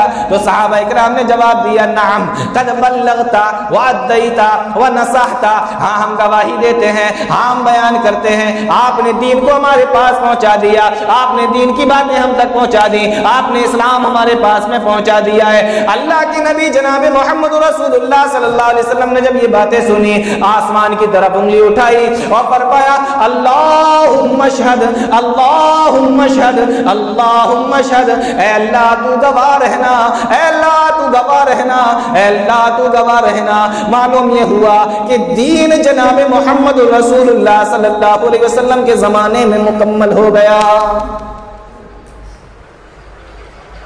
اب یہ تیسری عید کہاں سے نکل آئی؟ اس زمانے میں تو نہیں تھی، قرآن میں نہیں، حدیث میں نہیں، محمد رسول اللہ صلی اللہ علیہ وسلم کے فرامین کے اندر نہیں، صحابہ اکرام کے زمانے میں نہیں، تابعین کے زمانے میں نہیں، تبع تابعین کے زمانے میں نہیں، ائمہ اعظام کے زمانے میں نہیں، 625 ہجری میں جا کر یہ چیز شروع ہو رہی ہے۔ تو معلوم یہ ہوا کہ دین کے اندر ایک نیا کام نکال دیا گیا۔ اب آپ کو اچھا لگتا ہے تو وہ دین نہیں بن سکتا، آپ کو کتنا بھی بہتر لگے وہ دین نہیں بن سکتا۔ قرآن پڑھنا اچھی بات ہے بری بات ہے؟ بتائیے، قرآن پڑھنا، قرآن کی تلاوت کرنا اچھی بات ہے یا بری بات ہے؟ اچھی بات ہے نا۔ لیکن اگر کوئی بندہ رکوع میں جائے اور قرآن پڑھنے لگے تو پڑھنا چاہیے؟ کیوں نہیں پڑھنا چاہیے؟ کیونکہ پیارے نبی نے منع کیا ہے رکوع میں قرآن کریم پڑھنے کو، سجدے میں قرآن کریم پڑھنے سے پیارے نبی نے منع کیا ہے۔ اب آپ کسی سے بحث کرنے لگے قرآن پڑھنا غلط ہے تو رکوع میں کیوں نہیں پڑھ سکتے؟ قرآن تو اتنی اچھی چیز ہے، میں تو اتنی اچھی چیز پڑھ رہا ہوں۔ تو آپ کہیں گے اچھی چیز تو ضرور ہے لیکن پیارے نبی کا حکم نہیں ہے۔ اللہ اکبر، یہی تو میں بتا رہا ہوں کہ آپ کو اچھا کیوں نہ لگے لیکن پیارے نبی کا حکم نہ ہو تو آپ اس کو کر نہیں سکتے۔ اللہ کے یہاں وہ قابل قبول نہیں، قابل مواخذہ ہوگا، پکڑ ہو جائے گی۔ اللہ کے نبی جناب محمد رسول اللہ صلی اللہ علیہ وسلم کو بڑی فکر لگی رہتی تھی کہ دین کے اندر کوئی نیا کام نہ نکل آئے، دین کے اندر کوئی نئی چیز نہ نکل آئے۔ آپ جب بھی خطبہ دیتے ہر خطبے کے اندر یہ الفاظ آپ کے ضرور ہوا کرتے تھے۔ نسائی شریف کی روایت ہے ہر خطبے کے اندر یہ الفاظ اللہ کے نبی صلی اللہ علیہ وسلم کے ضرور ہوتے تھے۔ وَإِنَّ أَصْدَقَ الْحَدِيثِ كِتَابُ اللَّهِ، بے شک سب سے اچھی بات، سب سے سچی بات اللہ رب العالمین کی بات ہے۔ وَأَحْسَنَ الْحَدِيِ هَدِيُّ مُحَمَّدٍ صلی اللہ علیہ وسلم، اور سب سے بہترین طریقہ جناب محمد رسول اللہ صلی اللہ علیہ وسلم کا طریقہ ہے۔ سب سے سچی بات اللہ کی بات اور سب سے بہترین طریقہ جناب محمد رسول اللہ صلی اللہ علیہ وسلم کا۔ پھر آپ فرمایا کرتے تھے وَشَرَّ الْأُمُورِ مُحْدَثَاتُهَا، اور دین کے اندر سب سے بری چیز ہے نئی چیزوں کو نکالنا۔ فَإِنَّ كُلَّ مُحْدَثَةٍ بِدْعَةٍ، اور ہر نئی چیز بدعت ہے۔ وَكُلَّ بِدْعَةٍ ضَلَالَةٍ، اور ہر بدعت گمراہی ہے۔ وَكُلَّ ضَلَالَةٍ فِي النَّارِ، اور ہر گمراہی جہنم میں لے جانے والی ہے۔ نتیجہ نکل آیا۔ آپ کو بڑی فکر رہتی تھی، ہر خطبے میں آپ یہی کرتے، ہر خطبے میں آپ یہی کہتے۔ بدعت سے آپ نے اتنا بچایا لوگوں کو، اتنا ڈرایا لوگوں کو۔ صحابی رسول کہتے ہیں اللہ کے نبی صلی اللہ علیہ وسلم نے ایک مرتبہ خطبہ دیا اور ایسی ایسی واعظ و نصیحت ہمیں فرمائے، ایسی ایسی باتیں ہمیں بتائیں۔ ذرفت منها العیون ووجلت منها القلوب، آنکھیں ڈبا گئی، آنکھوں سے آنسوؤں کی جھڑی لگ گئی، صحابہ اکرام کی داڑھیاں تر ہو گئی، دل لرز گئے۔ اس طریقے کا خطبہ جناب محمد رسول اللہ صلی اللہ علیہ وسلم نے دیا۔ ایک صحابی پہ برداشت نہ ہوا، اٹھ کر کھڑے ہو گئے اور کہنے لگے فقال قائل یا رسول اللہ کأنها موعظۃ مودع، اے اللہ کے نبی آپ خطبہ تو ایسا دے رہے ہیں جیسے ابھی تھوڑی دیر کے بعد ہم سے رخصت ہو جائیں گے، ابھی تھوڑی دیر کے بعد ہم سے رخصت ہو جائیں گے، آپ اس طریقے کا خطبہ ہمیں دے رہے ہیں۔ اللہ کے نبی جناب محمد رسول اللہ صلی اللہ علیہ وسلم ہمیں کچھ وصیت کر دیجئے، ہمیں کچھ نصیحت فرما دیجئے، ہمیں کچھ باتیں بتا دیجئے۔ تو پیارے نبی نے ارشاد فرمایا اوصیکم بتقوی اللہ، میں تمہیں وصیت کرتا ہوں اللہ سے ڈرتے رہنا، والسمع والطاعہ، اور اپنے امیر کی باتوں کو مانتے رہنا۔ اور اس کے بعد آپ نے فرمایا فَإِنَّهُ مَن يَعِشْ مِنْكُمْ بَعْدِي فَسَيَرَىٰ اخْتِلَافًا كَثِيرًا، اور سنو جو میرے بعد میں زندہ رہے گا تو اختلاف دیکھے گا۔ جب اختلاف کا زمانہ آ جائے پتہ ہی نہ چلے سنت کیا ہے، بدعت کیا ہے، حدیث کیا ہے، نبی کا فرمان کیا ہے، ماننا کیا ہے، چھوڑنا کیا ہے۔ فرمایا فَعَلَيْكُمْ بِسُنَّتِي وَسُنَّتِ الْخُلَفَاءِ الرَّاشِدِينَ الْمَهْدِيِّينَ، تم میرے طریقے پر چلنا اور میرے خلیفہ، میرے راشد خلیفہ خلفاء راشدین المہدیین کی طریقے پر چلنا، سنت الخلفاء الراشدین المہدیین، اور اس کو مضبوطی سے پکڑ لینا۔ کیسے پکڑنا ہے؟ فرمایا عزو علیہا بالنواجذ، اس کو داڑھوں کے ذریعے سے پکڑنا۔ دیکھیے داڑھ سے پکڑنے کا حکم دیا جا رہا ہے۔ دانتوں سے آپ پکڑیں، اس سے بھی پکڑ سکتے ہیں، داڑھ سے آپ پکڑیں، اس سے بھی پکڑ سکتے ہیں، لیکن داڑھ سے جب پکڑتا ہے کوئی آدمی تو اس کی پکڑ مضبوط ہوتی ہے۔ یہاں جو دانتوں سے آپ پکڑیں گے تو پکڑ مضبوط نہیں ہوتی ہے، کسی نے جھٹکا مارا دانت بھی آپ کے باہر آ سکتے ہیں، لیکن یہ جو داڑھ ہے نا اس کی پکڑ مضبوط ہوتی ہے، آدمی اندر سے پکڑتا ہے۔ عزو علیہا بالنواجذ، مطلب یہ تھا کہ بڑی مضبوطی کے ساتھ میں پکڑنا ہے۔ اتنے کام اللہ کے نبی صلی اللہ علیہ وسلم نے بتائے، اور پھر اس کے بعد میں فرمایا تمہیں کیا کیا کرنا ہے، یہ تو سب اللہ کے نبی نے بتا دیا، اور اس کے بعد میں فرمایا وَشَرَّ الْأُمُورِ مُحْدَثَاتُهَا، دین کے اندر نئی چیزوں کو نکالنا یہ سب سے بدترین گناہ ہے۔ فَإِنَّ كُلَّ مُحْدَثَةٍ بِدْعَةٍ، اور ہر بدعت گمراہی ہے۔ وَكُلُّ بِدْعَةٍ ضَلَالَةٍ وَكُلُّ ضَلَالَةٍ فِي النَّارِ، اور ہر بدعت گمراہی ہے اور ہر گمراہی جہنم میں لے جانے والی ہے۔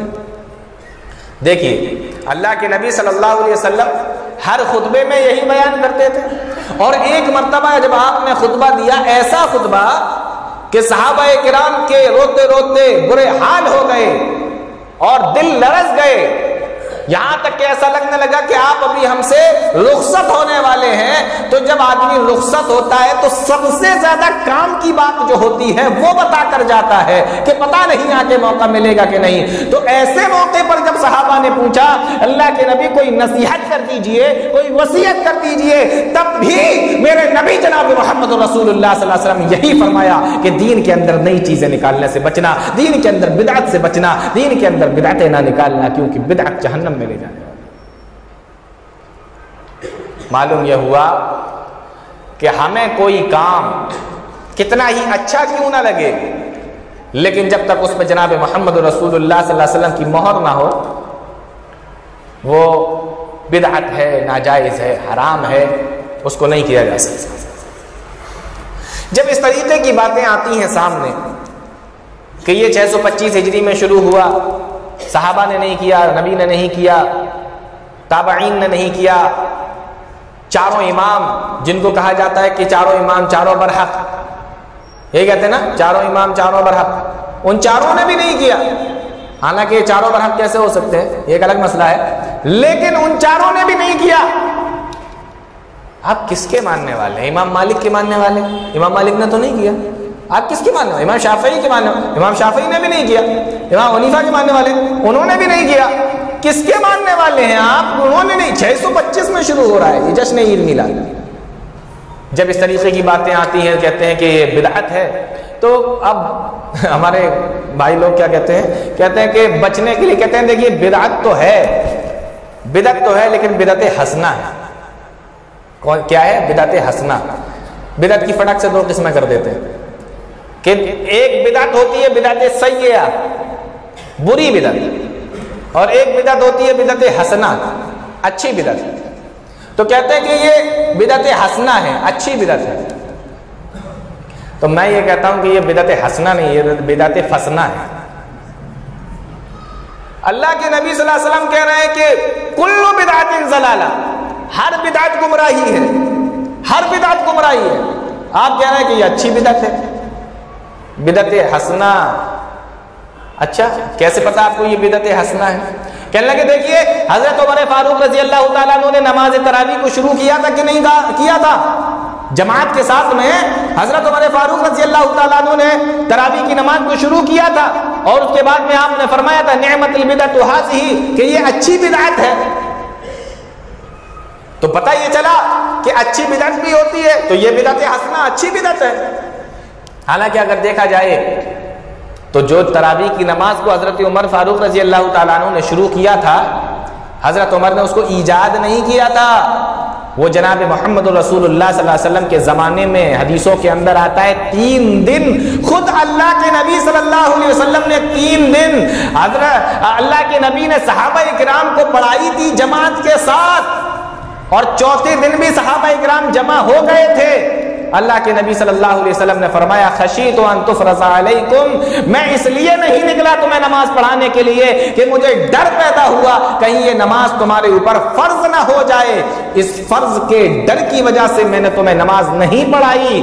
3 دن تک اللہ کے نبی صلی اللہ علیہ وسلم نے نماز جماعت کے ساتھ میں پڑھائی تھی، اس کے بعد نہیں پڑھائی اس ڈر سے کہ یہ جماعت نماز فرض نہ ہو جائے تراویح کی نماز۔ جب نبی کریم صلی اللہ علیہ وسلم کا انتقال ہو گیا، آپ اس دنیا سے چلے گئے، یہ ڈر ختم ہو گیا کہ اب فرض نہیں ہونا ہے، تو اسی سنت کو جو سنت ختم ہو چکی تھی، حضرت عمر فاروق رضی اللہ تعالیٰ عنہ نے اس سنت کو دوبارہ سے زندہ کیا اور پھر سے نماز کو جماعت کے ساتھ لوگوں سے پڑھوانا شروع کیا۔ حضرت عمر نے اس کو ایجاد نہیں کیا تھا، اس سنت کو زندہ کیا تھا۔ یہ حضرت عمر کی مثال دے کر لوگوں کو گمراہ نہ کیا جائے، لوگوں کو بہکایا نہ جائے۔ اور ایک بات اور سن لو، حضرت عمر فاروق رضی اللہ تعالی عنہ نے جو اس کو شروع کیا ہے، اس سنت کو زندہ کیا ہے، صحابی کا کوئی بھی عمل بدعت نہیں ہوتا، یہ لکھ لو، صحابی کا کوئی بھی عمل بدعت نہیں ہوتا، چاہے نبی نے اس کو کیا ہو یا نہ کیا ہو۔ صحابی نے اگر کوئی کام اپنے طور پہ شروع کر دیا اور نبی نے اس کو نہیں کیا تھا، تب بھی اس کام کو بدعت نہیں کہا جا سکتا، کیونکہ صحابی کا کوئی کام بدعت نہیں ہوتا۔ اگر صحابی کے کسی کام کو بدعت کہا جائے تو نعوذ باللہ صحابی کو بدعتی کہنا پڑے گا، اور بدعتی کا معاملہ اللہ کے یہاں کیا ہے وہ ہمیں اور آپ کو معلوم، اس لیے ایک صحابی کا کوئی کام بدعت ہوتا ہی نہیں۔ حضرت عمر فاروق نے جو شروع کی تھی وہ سنت کو زندہ کیا، اور اگر سنت کو زندہ نہ بھی کیا ہوتا تب بھی اس کو بدعت نہیں کہا جا سکتا تھا۔ کیوں؟ کیونکہ دلیل موجود ہے، علیکم بسنتی، میرے سنت پر چلنا، وسنت الخلفاء الراشدین المہدیین، اور میرے خلیفہ کے طریقے پر چلنا، ان کے طریقے پر چلنا۔ اور وہ 4 خلفاء کون ہیں؟ حضرت ابو بکر ہیں، عمر فاروق ہیں، عثمان غنی ہیں، اور حضرت علی رضی اللہ تعالی عنہ ہیں۔ ان کے طریقے پر، نبی کے طریقے پر، ان کے طریقے پر چلنے کا حکم تو خود نبی دے کے جا رہے ہیں۔ تو پہلی چیز تو حضرت عمر نے اس کو ایجاد نہیں کیا۔ دوسری چیز، حضرت عمر کے تعلق سے نبی کا فرمان ہے علیکم بسنتی وسنت الخلفاء الراشدین المہدیین، میرے طریقے پر چلنا اور ان کے طریقے پر چلنا۔ اور تیسری بات جو یہ کہا جاتا ہے کہ یہ بدعت حسنہ ہے، بدعت حسنہ نہیں ہے یہ۔ حضرت امام مالک رحمۃ اللہ علیہ کا وہ مشہور قول جو انہوں نے ایسے لوگوں کے بارے میں فرمایا تھا جو دین کے اندر نیا کام نکال لیتے ہیں اور اس کے بعد میں کہہ دیتے ہیں کہ یہ بدعت حسنہ ہے، ایسے لوگوں کے بارے میں حضرت امام مالک رحمۃ اللہ علیہ کا وہ قول دیکھیے۔ امام مالک رحمۃ اللہ علیہ فرماتے ہیں من ابتدع فی الاسلام بدعتا، جس نے اسلام کے اندر، جس نے دین کے اندر کوئی نیا کام نکالا، اللہ بس سونے کے پانی سے لکھنے کے لائق ہے، فرمایا من ابتدع فی الاسلام بدعتا، جس نے دین کے اندر، اسلام کے اندر کوئی نیا کام نکالا، یراہا حسنتن، اور اس کو حسنہ کا نام دے دیا، کہتے ہیں نہیں بدعت حسنہ، من ابتدع فی الاسلام بدعتا یراہا حسنتن، جس نے دین کے اندر کوئی نیا کام نکالا اور اس کو بدعت حسنہ کا نام دے دیا، فقد زعم ان محمدا خان الرسالۃ، تو گویا کہ اس نے یہ گمان کر لیا، یہ یقین کر لیا کہ جناب محمد رسول اللہ صلی اللہ علیہ وسلم نے رسالت کو پہنچانے میں، شریعت کو پہنچانے میں خیانت کی ہے۔ نہیں سمجھ میں آیا؟ اگر کسی نے اپنی طرف سے کوئی کام نکالا دین کے اندر اور کہا کہ یہ بدعت حسنہ ہے، یہ اچھا کام ہے، اچھی بدعت ہے، فقد زعم ان محمدا خان الرسالہ، گویا کہ اس نے یہ گمان کیا، گویا کہ اس نے یہ یقین کر لیا کہ جناب محمد رسول اللہ صلی اللہ علیہ وسلم نے دین کو پہنچانے میں، شریعت کو پہنچانے میں خیانت کی ہے، کیونکہ اللہ فرما چکا ہے یا ایھا الرسول بلغ ما انزل الیک من ربک، ہم نے جو کچھ بھی دیا ہے وہ تم لوگوں تک پہنچا دو، الیوم اکملت لکم دینکم، اور میں نے آج کے دن تمہارے لیے دین کو مکمل کر دیا اور دین اسلام سے میں تمہارے لیے راضی ہو گیا۔ اللہ اس زمانے کے بارے میں کہہ رہا ہے کہ دین مکمل ہو چکا ہے اور نبی سب کچھ پہنچا چکے ہیں۔ اب اگر کوئی کہتا ہے فقد زعم ان محمدًا خان الرسالہ، تو گویا کہ وہ یہ کہنا چاہتا ہے کہ نبی یہ کام چھوڑ گئے تھے، ان سے رہ گیا تھا، تو میں نے اس کو اب شروع کیا ہے، اب دین مکمل ہوا۔ سمجھ میں آئے؟ امام مالک رحمۃ اللہ علیہ کہتے ہیں تو وہ یہ خیال کرتا ہے کہ نبی نے اپنے رسالت کا حق ادا نہ کیا۔ اور آگے کیا فرمایا؟ آپ نے فرمایا لا یصلح آخر هذه الامه الا بما صلح به اولها، اس امت کی اصلاح انہی چیزوں سے ہو سکتی ہے جن چیزوں کے ذریعے سے اصلاح ہم سے پہلے کے لوگوں کی ہوئی تھی، یعنی نبی کے زمانے میں جن لوگوں کی اصلاح جس چیز سے ہوئی تھی اسی چیز سے ہماری بھی اصلاح ہو سکتی ہے، یعنی قرآن و حدیث کے ذریعے سے لوگوں کی اصلاح ہوئی تھی، انہی قرآن و حدیث کے ذریعے سے ہم لوگوں کی بھی اصلاح ہو سکتی ہے۔ کوئی نئی چیز نکال کر ہماری اصلاح نہیں ہو سکتی، وہ تو ہم فساد پیدا کر رہے ہیں، بگاڑ پیدا کر رہے ہیں، کوئی نئی چیز لے کے آ رہے ہیں۔ اور فرمایا فما لم يكن يومئذ دينا لا يكون اليوم دينا، فرمایا جو چیز اس دن دین نہیں بن سکی وہ آج بھی دین نہیں بن سکتی۔ کیا فرمایا امام مالک رحمۃ اللہ علیہ نے؟ جو چیز اس دن دین نہیں بن سکی، یعنی جو نبی کے زمانے میں دین نہ بن سکی، فما لم يكن يومئذ دينا لا يكون اليوم دينا، تو آج بھی وہ چیز دین نہیں بن سکتی ہے۔ امام مالک رحمۃ اللہ علیہ نے کتنی چیزیں بتا دی ہیں ذرا سے اپنے قول کے اندر، کہ جس نے یہ گمان کیا کہ یہ اچھی بدعت ہے تو گویا کہ اس نے یہ یقین کیا، یہ خیال کیا کہ نبی کریم صلی اللہ علیہ وسلم نے رسالت کے پہنچانے میں خیانت کی ہے، کیونکہ اللہ فرما رہا ہے سب پہنچا دو، لیکن آپ اپنی طرف سے کچھ اور نکال کے لا رہے ہیں اور کہہ رہے ہیں کہ اب دین مکمل ہوا۔ اور ایک بات اور بتاؤں آپ کو، بدعت حسنہ کا معاملہ تو ختم کہ دین کے اندر بدعت حسنہ کچھ نہیں ہے، جو کچھ ہے وہ بدعت ہے، کل بدعت ضلالہ وکل ضلالۃ فی النار، ہر بدعت گمراہی ہے اور ہر گمراہی جہنم میں لے جانے والی ہے۔ اب اس طریقے کی باتیں جب بتائی جاتی ہیں تو بہت سے لوگ عید میلاد النبی پر ایک دلیل دیتے ہیں، کہتے ہیں دیکھیے اللہ نے قرآن کریم کے اندر فرمایا قل بفضل اللہ وبرحمتہ فبذلک فلیفرحوا، اے میرے نبی آپ ان لوگوں سے کہہ دیجئے اللہ کے فضل پر اور اس کی رحمت جو ان کو مل چکی ہے، جو ان کے پاس میں آ چکی ہے، فلیفرحوا، تو اس پر خوش ہوں۔ تو کہتے ہیں دیکھیے اللہ رب العالمین حکم دے رہا ہے خوش ہونے کا، تو ہم اللہ کی رحمت پر خوش ہونے کا، اللہ کے انعام پر خوش ہونے کا اللہ حکم دے رہا ہے۔ نبی سے بڑا انعام کیا ہو سکتا ہے؟ نبی سے بڑی نعمت کیا ہو سکتی ہے؟ نبی سے بڑی رحمت کیا ہو سکتی ہے؟ تو اللہ کہہ رہا ہے جو ہم نے انعام کیا، جو فضل کیا، جو رحمتیں کی ان کے اوپر، ان پر خوش ہوں۔ نبی سے بڑی رحمت کوئی نہیں، نبی سے بڑا انعام کوئی نہیں، نبی سے بڑی نعمت کوئی نہیں، تو ہم نبی کی آمد پر، نبی کے ملنے پر خوش کیوں نہ ہوں؟ سوال یہ ہے کہ یہ آیت اللہ کے نبی پر نازل ہوئی ہے اور اس کو سمجھا ہے آج کے مولویوں نے۔ آج کے مولویوں کی سمجھ میں آیا کہ یہ رحمت، یہ نعمت سے مراد نبی صلی اللہ علیہ وسلم ہے، نازل ہوئی نبی کے اوپر۔ نبی کے سمجھ میں نہیں آیا کہ اس سے مراد تو میں ہی ہوں، صحابہ کی سمجھ میں نہیں آیا اس زمانے میں کہ اس سے مراد نبی ہیں۔ آج کے مولویوں کے سمجھ میں آیا کہ او ہو اس سے مراد تو اللہ کے نبی صلی اللہ علیہ وسلم۔ اور پھر میں آپ کو بتاؤں، یہی آیت کی تفسیر حضرت عمر فاروق رضی اللہ تعالیٰ عنہ سے جب پوچھی گئی کہ رحمت سے کیا مراد ہے، اللہ کے فضل سے کیا مراد ہے، تو حضرت عمر فاروق رضی اللہ تعالیٰ عنہ نے فرمایا تھا اس سے مراد الہدا والقرآن والسنہ، اس سے مراد ہدایت ہے، اس سے مراد قرآن ہے، اس سے مراد سنت ہے۔ اور یہ جو لفظ آیا ہے نا خوش ہونا چاہیے، فلیفرحوا، خوش ہونا اور خوشی منانا دونوں میں فرق ہے۔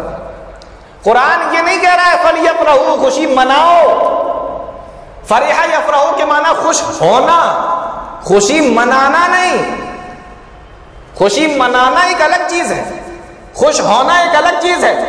نبی کی آمد پر ہر انسان کو خوش ہونا چاہیے، یہ اس کے ایمان کا ایک حصہ ہے، یہ جزء ایمان ہے۔ بھئی 6 چیزوں کے اوپر ایمان لانا ضروری ہے کہ نہیں؟ اس میں سے ایک چیز نبیین بھی ہے نا، تو نبیوں کے اوپر ایمان لانا بھی ضروری ہے، واجب ہے، فرض ہے، ان سے محبت کرنا ان کی ایمان کی علامت ہے۔ خوش ہونا ایک الگ چیز ہے، ہر مسلمان کو خوش ہونا چاہیے، لیکن خوشی منانا یہ ایک دوسری چیز ہے۔ قرآن کے اندر پہلے تو مراد اس سے نبی صلی اللہ علیہ وسلم ہے نہیں، جو آیت پیش کی جاتی ہے کہ قل بفضل اللہ وبرحمتہ فبذلک فلیفرحوا، اور جب فلیفرحوا سے اگر دھوکہ لگا ہے لوگوں کو کہ خوش ہونا چاہیے، تو اسلام قرآن خوش ہونے کا حکم دے رہا ہے، خوشی منانے کا حکم نہیں دے رہا ہے۔ فرحہ کے معنی خوش ہونا ہوتا ہے، خوشی منانا نہیں۔ قرآن کریم کے اندر اللہ رب العالمین نے اسی لفظ کو دوسری جگہ پہ استعمال فرمایا، فرح المخلفون بمقعدهم خلاف رسول اللہ۔ غزوہ تبوک میں اللہ کے نبی جناب محمد رسول اللہ صلی اللہ علیہ وسلم گئے، اور ادھر منافقین نے آ کر بہانے کر دیے، اللہ کے نبی میں مجبور ہوں، کوئی کہہ رہا ہے میں معذور ہوں، کوئی کہہ رہا ہے کہ ہمارے گھر میں کسی کی طبیعت خراب ہے، کوئی کہہ رہا ہے میں گھر بنوا رہا ہوں، کوئی کہہ رہا ہے ہمارے باغ میں کچھ کام ہے، کوئی کہہ رہا ہے کہ مجھے کھیتوں میں کچھ کام ہے، کوئی کہہ رہا ہے مجھے بزنس میں جانا۔ اس طریقے سے آ کے منافقین نے بہانے بنائے، اللہ کے نبی صلی اللہ علیہ وسلم آپ کے ساتھ میں ہم چل نہیں سکتے، ہمارے ساتھ میں یہ کام لگے ہوئے ہیں۔ نبی نے کہہ دیا کہ جاؤ ٹھیک ہے، تم اپنے کام نپٹاؤ۔ اللہ کے نبی صلی اللہ علیہ وسلم 30,000 صحابہ کرام کو لے کر غزوہ تبوک کے لیے نکل گئے، تبوک کی طرف چلے گئے۔ نبی تبوک کی طرف گئے، جو پیچھے رہ گئے تھے، جنہوں نے سوچا چلو اچھا ہوا جان چھوٹی، ہمیں نہیں جانا پڑا، کون جا کے روم کے بادشاہ اور ان کی فوجوں سے لڑتا، اللہ کے نبی کو میں نے جھوٹے بہانے بتائے، نبی نے مان لیا، سب اپنے آپ میں خوش ہیں۔ اللہ فرماتا ہے فرح المخلفون بمقعدهم، یہ خوش ہو رہے ہیں پیچھے رہ جانے پر، اپنے گھروں میں بیٹھے رہنے پر، اللہ کے نبی یہ خوش ہو رہے ہیں۔ دیکھیے اللہ نے یہ نہیں کہا کہ یہ خوشیاں منا رہے ہیں، انہوں نے کوئی جلوس نہیں نکالے کہ میں پیچھے رہ گیا، لاؤ ریلیاں نکالتے ہیں، لاؤ جلوس نکالتے ہیں، لاؤ جشن مناتے ہیں، اپنے اپنے من میں اندر ہی اندر طور پہ خوش ہیں۔ تو فرحہ کے معنی خوش ہونا ہوتا ہے، خوشیاں سیلیبریٹ کرنا نہیں ہوتا، خوشیاں منانا ہوتا۔ تو پھر وہ منافقین بھی ریلیاں اور جلوس نکالتے پیچھے رہ جانے پر، کیونکہ وہی لفظ اللہ نے ان کے لیے بھی استعمال فرمایا۔ تو فرحہ کے معنی خوش ہونا، خوشی منانا نہیں۔ ایک دلیل اور دی جاتی ہے، کہتے ہیں کہ قرآن کریم کے اندر آیا، حضرت عیسیٰ علیہ السلام کے ماننے والوں نے حضرت عیسیٰ علیہ السلام سے کہا کہ اللہ سے دعا کیجئے آسمان سے دسترخوان نازل ہو، کھانا نازل ہو۔ عیسیٰ علیہ السلام نے دعا کی، ربنا انزل علینا مائدۃ من السماء تکون لنا عیدا لاولنا وآخرنا وآیۃ منک۔ اے اللہ تو آسمان سے ہمارے لیے دسترخوان بھیج، مائدہ بھیج، دسترخوان بھیج۔ ربنا انزل علینا مائدۃ من السماء، آسمان سے ہمارے لیے کھانا بھیج، تکون لنا عیدا لاولنا وآخرنا، جو ہمارے پہلے لوگوں کے لیے اور ہمارے بعد کے لوگوں کے لیے خوشی کی بات ہو، وآیۃ منک، اور ان کے لیے خوشی کی نشانی ہو، وارزقنا وانت خیر الرازقین، اے اللہ میں روزیاں عطا فرما، بے شک تو روزیاں دینے والا ہے۔ اللہ نے جواب دیا، قال اللہ انی منزلها علیکم، بے شک جو تم مجھ سے مانگ رہے ہو ہم تمہیں دے بھی دیں گے۔ فمن یکفر بعد منکم، اے عیسیٰ تمہارے مانگنے پر اور ان لوگوں کے سوال کرنے پر اگر ہم آسمان سے مائدہ کو نازل کر دیں، کھانے کو نازل کر دیں، دسترخوان کو نازل کر دیں، اور اس کے بعد بھی اگر یہ تیرے اوپر ایمان نہیں لائے، میرے اوپر ایمان نہیں لائے، فَمَن يَكْفُرْ بَعْدُ مِنْكُمْ فَإِنِّي أُعَذِّبُهُ عَذَابًا لَا أُعَذِّبُهُ أَحَدًا مِنَ الْعَالَمِينَ، تو مجھے اپنے عزت و جلال کی قسم ہے میں ان کو ایسی سزا دوں گا کہ دنیا کے اندر آج تک میں نے کسی کو ایسی سزا نہ دی ہوگی۔ قرآن کی آیت یہیں پر ختم ہو گئی۔ اب یہاں سے لوگوں نے مسئلے نکالنا شروع کر دیے، کہنے لگے دیکھیے وہ جو مائدہ دسترخوان ہے، جو کھانا ہے جو اس کے اتر رہا ہے، تو کیا کہہ رہے ہیں وہ جو اترے گا اس دن کو ہم لوگ عید منائیں گے۔ معلوم یہ ہوا کہ جس دن کوئی بڑی خوشی، کوئی بڑی نعمت ملے تو اس کو عید بنایا جا سکتا ہے، جیسا کہ یہ لوگ کہتے تھے عیسیٰ علیہ السلام کے ماننے والے کہ ہمارے اوپر دسترخوان نازل ہوگا تو ہم اس دن کو اپنے لیے اور ہمارے بعد آنے والے لوگوں کے لیے عید کا دن منا لیں گے۔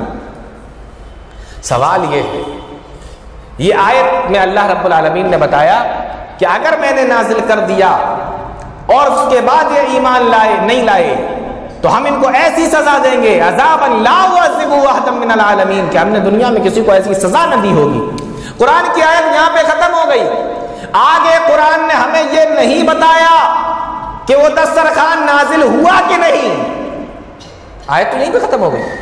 قرآن نے ہمیں آگے یہ نہیں بتایا کہ اس کے بعد بھی لوگوں نے یہ کہا کہ نہیں نازل ہونا چاہیے، دسترخوان آنا چاہیے، کھانا آنا چاہیے۔ قرآن خاموش ہے، بس یہاں پہ آ کے بات ختم کر دی اللہ نے کہ اگر اس کے بعد یہ ایمان نہیں لائے تو ایسی سزا دی جائے گی کہ ایسی سزا میں نے کسی کو نہیں دی ہوگی۔ قرآن یہاں پہ آ کے خاموش ہو جاتا ہے۔ یہ کیسے پتا چلا کہ دسترخوان نازل ہوا تھا کہ نہیں ہوا تھا، کھانا آیا تھا کہ نہیں آیا تھا؟ قرآن تو یہاں پر خاموش۔ پھر آپ یہ کیسے کہہ سکتے ہیں کہ دسترخوان آیا؟ اور اگر مان بھی لو دسترخوان آیا اور اس دن کو انہوں نے عید بنا لیا، عید منا لیا، تو یہ تو عیسیٰ علیہ السلام کی شریعت کی بات ہو رہی ہے، کیا ہماری شریعت کی بات ہو رہی ہے؟ عیسیٰ علیہ السلام کی شریعت کی بات ہے۔ عیسیٰ علیہ السلام کی شریعت ہماری اوپر لاگو نہیں ہے۔ عیسیٰ علیہ السلام کی شریعت کی بات چل رہی ہے، اور عیسیٰ علیہ السلام کی شریعت کا ہمیں مکلف نہیں بنایا گیا۔ ہمیں جو مکلف بنایا گیا وہ جناب محمد رسول اللہ صلی اللہ علیہ وسلم کی شریعت کا مکلف بنایا گیا۔ اور تیسری بات جو یہ کہا جاتا ہے کہ ہم اس دن کو عید کا دن بنا لیں گے، یہ بالکل غلط ہے۔ ان لوگوں نے یہ نہیں کہا تھا کہ اس دن کو عید کا دن بنا لیں گے، انہوں نے کہا تھا کہ ہم اس دسترخوان کو عید بنا لیں گے۔ تکونوں کا جو لفظ آیا یہ مؤنث کا صیغہ ہے جو مائدہ کی طرف لوٹ رہا ہے۔ دسترخوان کو، اس کھانے کو عید بنا لیں گے۔ اس کھانے کے دن، جس دن وہ کھانا نازل ہوا وہ عید، اس کو عید کے دن بنانے کی بات نہیں کہی جا رہی ہے، اس کھانے کو عید کی بات کہی جا رہی ہے، اس دسترخوان کو، اس مائدہ کو عید بنانے کا دن کہا جا رہا ہے۔ اور سب سے بڑی بات یہ ہے کہ وہ عیسیٰ علیہ السلام کی شریعت کی بات ہے، ہماری شریعت کی بات نہیں ہے، اور ہمیں محمد الرسول اللہ کی شریعت کا مکلف بنایا گیا، عیسیٰ علیہ السلام کی شریعت کا نہیں۔ اور تیسری بات یہ کہ قرآن یہاں پہ آ کے خاموش ہو جاتا ہے کہ وہ دسترخوان اترا کہ نہیں اترا، آیا کہ نہیں آیا، قرآن یہاں پہ خاموش ہے۔ عید میلاد النبی کے تعلق سے ایک دلیل یہ بھی دی جاتی ہے کہ ابو لہب نے اپنی لونڈی کو نبی کریم صلی اللہ علیہ وسلم کی پیدائش کی خوشی میں آزاد کر دیا تھا، اور اللہ رب العالمین نے اس کو اس خوشی کی وجہ سے، عید میلاد النبی کی وجہ سے جو آزاد کیا تھا اس نے اپنی لونڈی کو، تو کسی نے ان کے خاندان میں، اور یہ کہا جاتا ہے کہ حضرت عباس رضی اللہ تعالیٰ عنہ تھے، انہوں نے خواب میں دیکھا ابو لہب کو، غور سے سنیے گا، ابو لہب کو خواب میں دیکھا حضرت عباس رضی اللہ تعالیٰ عنہ نے۔ پوچھا کیا حالات ہیں، ماذا لقیتا، کس حال میں ہو؟ جواب دیتا ہے جب سے تم لوگوں سے جدا ہوا ہوں بہت برے حالات ہیں، بس اتنا سا، یہ انگلی اور یہ انگوٹھے کے درمیان یہ جو حصہ ہے نا، کہنے لگا بس ہفتے میں ایک دن یہ اتنے سے حصے کے برابر پانی چوسنے کو مل جاتا ہے، تھوڑا سا پانی مل جاتا ہے۔ کیوں؟ کہا اس لیے مل جاتا ہے کہ جب سویبہ ابو لہب کے پاس، ابو لہب کی باندی دوڑتی ہوئی آئی کہ تیرا بھتیجا پیدا ہوا ہے، عبداللہ کے گھر میں محمد الرسول اللہ صلی اللہ علیہ وسلم کی آمد ہوئی ہے، تو وہ آئی، اس نے مجھے بتایا، تو میں نے مارے خوشی کے کہا کہ اگر واقعی ایسا ہوا ہے تو جا تو آزاد ہے۔ جو میں نے یہ انگلی اٹھا کے اس سے کہا کہ تو آزاد ہے، تو یہ جو حصہ دیکھ رہے ہو اسی حصے کے برابر مجھے تھوڑا سا پانی مل جاتا ہے اسی خوشی میں۔ تو اب یہ دلیل دی جاتی ہے کہ دیکھو نبی کی پیدائش کی خوشی اگر ایک کافر بھی منائے، ابو لہب جیسا آدمی بھی منائے، تو اس کو بھی فائدہ ہو جائے، تو ہمیں کیوں نہیں فائدہ ہوگا، اور ہمیں کیوں نہیں منانا چاہیے، ہم تو مسلمان ہیں۔ اس بات کے کئی جواب ہیں۔ پہلی بات تو یہ ہے کہ یہ حدیث صحیح نہیں ہے، سب سے بڑی بات تو یہ ہے، یہ مرسل روایت ہے، اور مرسل روایت کو ضعیف کہا جاتا ہے، یہ حدیث ٹھیک نہیں ہے۔ دوسری بات، اس خواب کو دیکھنے والے حضرت عباس ہیں، اور حضرت عباس ابھی اسلام بھی نہیں لائے، اور مان لو اسلام لے بھی آئے تھے بعد میں۔ کوئی بھی آدمی اگر خواب دیکھتا ہے اس کا خواب اسلام نہیں بن سکتا، اس کا خواب دین نہیں بن سکتا۔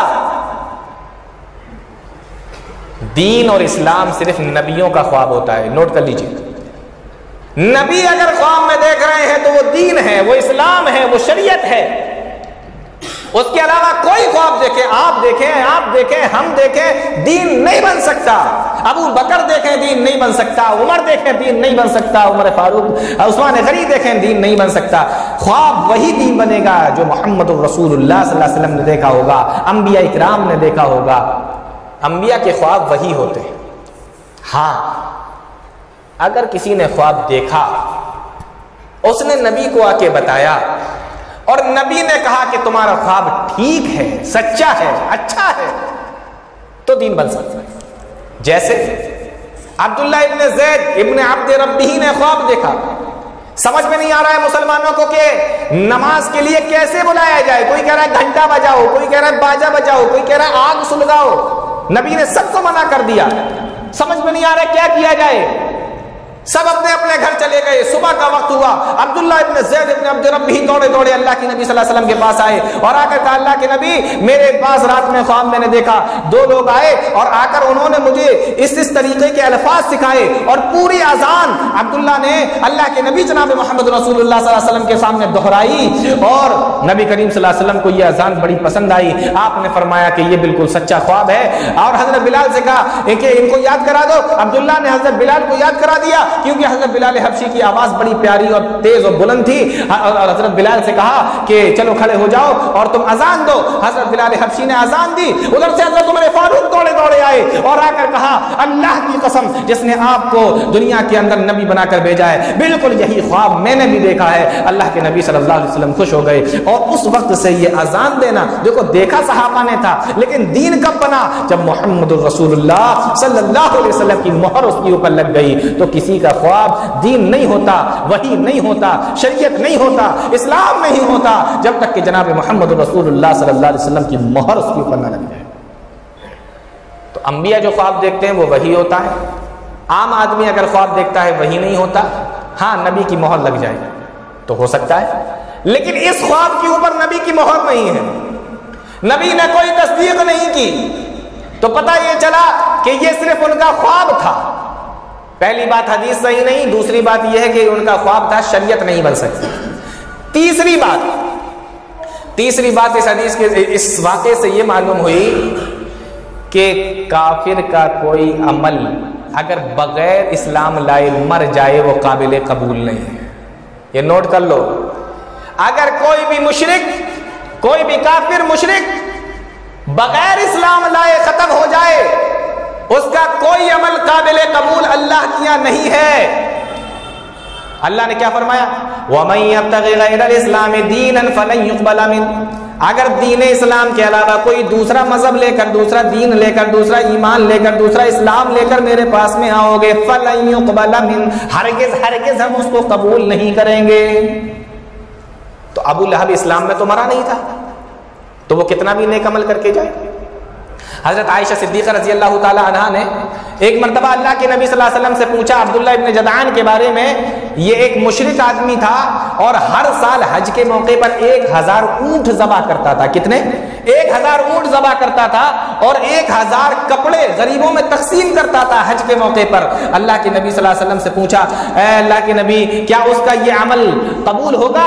اللہ کے یہاں کوئی بدلہ ملے گا؟ اللہ کے نبی صلی اللہ علیہ وسلم نے فرمایا ہرگز نہیں، کیونکہ وہ اسلام کی حالت میں نہیں مرا۔ معلوم یہ ہوا کہ کفر کی حالت میں کیا ہوا کوئی بھی عمل اللہ کے یہاں قبول نہیں ہوتا ہے۔ اور اسی طریقے سے جب حاتم طائی جو بڑا مشہور ہے، حاتم طائی کے بیٹے حضرت عدی نے اپنے والد حاتم طائی کے بارے میں اللہ کے نبی جناب محمد رسول اللہ صلی اللہ علیہ وسلم سے پوچھا تھا کہ میرا باپ بڑا فراخ دل تھا، بڑا بانٹتا تھا، بڑا سخی تھا اور بڑا بانٹنے والا تھا، لوگوں کو دینے والا تھا، بڑے اچھے کام کیا کرتا تھا، کیا اس کو اس کا بدلہ ملے گا؟ اللہ کے نبی صلی اللہ علیہ وسلم نے فرمایا تمہارے والد کو تمہاری نیکیوں کا بدلہ اللہ نے دنیا ہی میں دے دیا، آخرت میں کوئی بدلہ نہیں۔ معلوم یہ ہوا کہ اسلام کے بغیر اگر کوئی آدمی مر جاتا ہے تو اس کا کوئی عمل قابل قبول نہیں۔ ابو لہب اسلام پہ نہیں مرا، یہ دنیا جانتی ہے۔ اور چوتھی بات، جو لوگ یہ کہتے ہیں کہ یہ ہاتھ کے اور انگلی کے برابر اور یہاں جو جگہ ہے اس کے برابر تھوڑا سا پانی مل جاتا ہے، اللہ رب العالمین نے قرآن کریم کے اندر فرمایا تبت یدا ابی لہب وتب۔ دیکھیے ہاتھوں ہی کا ذکر فرما رہا ہے اللہ رب العالمین، تبت یدا ابی لہب وتب، ابو لہب کے دونوں ہاتھ ٹوٹ گئے اور وہ خود بھی برباد ہو گیا۔ اب بتاؤ اللہ کا قول سچا یا تمہاری بات مانو؟ یہ کہہ رہے ہیں کہ ایسے ہاتھ کے برابر اس کو پانی مل رہا ہے، یہاں اللہ فرما رہا ہے کہ دونوں ہاتھ برباد ہو گئے۔ ہاتھ کا ذکر کر کے اللہ رب العالمین نے فرما دیا کیونکہ میرے پروردگار کو معلوم تھا کہ ایسے ایسے لوگ بھی آئیں گے جو ابو لہب کو بھی جنتی قرار دینے کے لیے تیار ہو جائیں گے اور ابو لہب کو بھی جنتی قرار دینے لگیں گے۔ تبت یدا ابی لہب وتب، ابو لہب کے دونوں ہاتھ ٹوٹ گئے اور وہ خود بھی برباد ہو گیا۔ تو معلوم یہ ہوا کہ یہ ابو لہب کا جو معاملہ ہے کہ اس نے سویبہ کو آزاد کیا تھا اور اس کی وجہ سے۔ اور ایک بات اور بتاؤں آپ کو، کہتے ہیں کہ پانی ملتا ہے، سکون ملتا ہے، پی لیتا ہوں، اچھا لگتا ہے، سب روایتوں کے اندر بیان کر دیا۔ جہنم میں پانی ملے گا اور صرف ابو لہب کو نہیں ملے گا، سارے جہنمیوں کو ملے گا۔ اللہ اکبر، وہ کون سا پانی ہوگا؟ کیا فرمایا؟ وَإِن يَسْتَغِيثُوا يُغَاثُوا بِمَاءٍ كَالْمُهْلِ يَشْوِي الْوُجُوهَ، اللہ رب العالمین حکم دے گا ان کو پانی پلاؤ۔ وَإِن يَسْتَغِيثُوا يُغَاثُوا بِمَاءٍ كَالْمُهْلِ، اللہ کا قرآن بیان فرماتا ہے وہ پانی ایسا ہوگا تیل کے تلچھٹ کی طرح، وہ پانی ہوگا تیل کے تلچھٹ کی طرح وہ پانی ہوگا، اور جیسے ہی وہ منہ میں پانی لیا جائے گا یشوی الوجوہ، اللہ رب العالمین فرماتا ہے کہ وہ چہرے کو بھون کے رکھ دے گا، چہرے کو بھون کے رکھ دے گا۔ اور اللہ خود بیان فرماتا ہے بیس الشراب وساعت مرتفقا، آئے کتنا ہی برا پانی ہے اور کتنا ہی برا ٹھکانہ ہے۔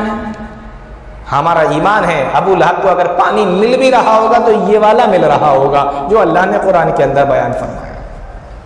اس لیے یہ دلیل بھی نہیں دی جا سکتی کہ ابو لہب، اور تعجب کی بات تو یہ ہے کہ دوستوں کو، ہمارے ان بھائیوں کو دلیل بھی ملی ہے تو دیکھو ابو لہب سے ملی، کون سی ٹیم سے لے کر آئے دلیل؟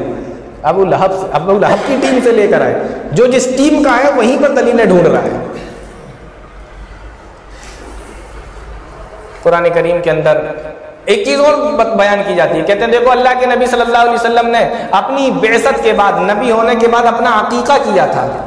اس سے بھی دلیل لیتے ہیں کہ نبی نے عقیقہ کیا اپنی بعثت کے بعد میں، تو اس سے پتہ چلتا ہے کہ نبی کریم صلی اللہ علیہ وسلم نے اپنی ولادت منائی۔ عقیقہ کب کرتا ہے آدمی؟ اپنی ولادتی پہ تو کرتا ہے، پیدائشی میں تو عقیقہ کیا جاتا ہے، تو نبی نے عقیقہ کیا یعنی اپنی پیدائش کی خوشی منائی، ہمیں کیا دقت ہے؟ تو جواب یہ ہے کہ اللہ کے نبی نے کیا ہر سال منائی؟ ہر سال عقیقہ کرتے تھے جیسے آپ کرتے ہیں زندگی میں ایک بار؟ اور دوسری بات یہ ہے کہ یہ روایت ہے ہی نہیں، روایت ٹھیک نہیں ہے، صحیح نہیں ہے یہ روایت۔ اسی طریقے سے بڑی مثالیں دی جاتی ہیں، میں آپ کو کہاں تک بتاؤں، جوڑ توڑ کر کے بیچارے سوچ رہے ہیں کہ کسی بھی طریقے سے اس کو ثابت کر دیا جائے، لیکن ثابت ہو نہیں سکتا۔ قرآن کریم کے اندر دیکھیے حضرت یحییٰ علیہ السلام کے بارے میں، حضرت عیسیٰ علیہ السلام کے بارے میں اللہ نے فرمایا وَسَلَامٌ عَلَيْهِ يَوْمَ وُلِدَ وَيَوْمَ يَمُوتُ وَيَوْمَ يُبْعَثُ حَيًّا، سلامتی ہو جس دن یہ پیدا ہوئے، سلامتی ہو جس دن ان کا انتقال ہوا، سلامتی ہو جس دن ان کو دوبارہ اٹھایا جائے گا۔ عیسیٰ علیہ السلام کے بارے میں بھی یہی فرمایا وَالسَّلَامُ عَلَيَّ يَوْمَ وُلِدْتُ وَيَوْمَ أَمُوتُ وَيَوْمَ أُبْعَثُ حَيًّا، سلامتی ہو میرے اوپر اللہ کی جس دن میں پیدا ہوا، جس دن مجھے موت آئے گی، جس دن مجھے دوبارہ اٹھایا جائے گا۔ تو کہا کہ دیکھو پیدائش پر سلامتیاں اللہ بھی نازل کر رہا ہے، گویا کہ اللہ بھی عیسیٰ علیہ السلام کی ولادت کی خوشی منا رہا ہے، تو ہم نبی کی خوشی کیوں نہ منائیں؟ تو اللہ پیدائش پر سلامتی بھیج رہا ہے لیکن وفات پر بھی تو سلامتی بھیج رہا ہے۔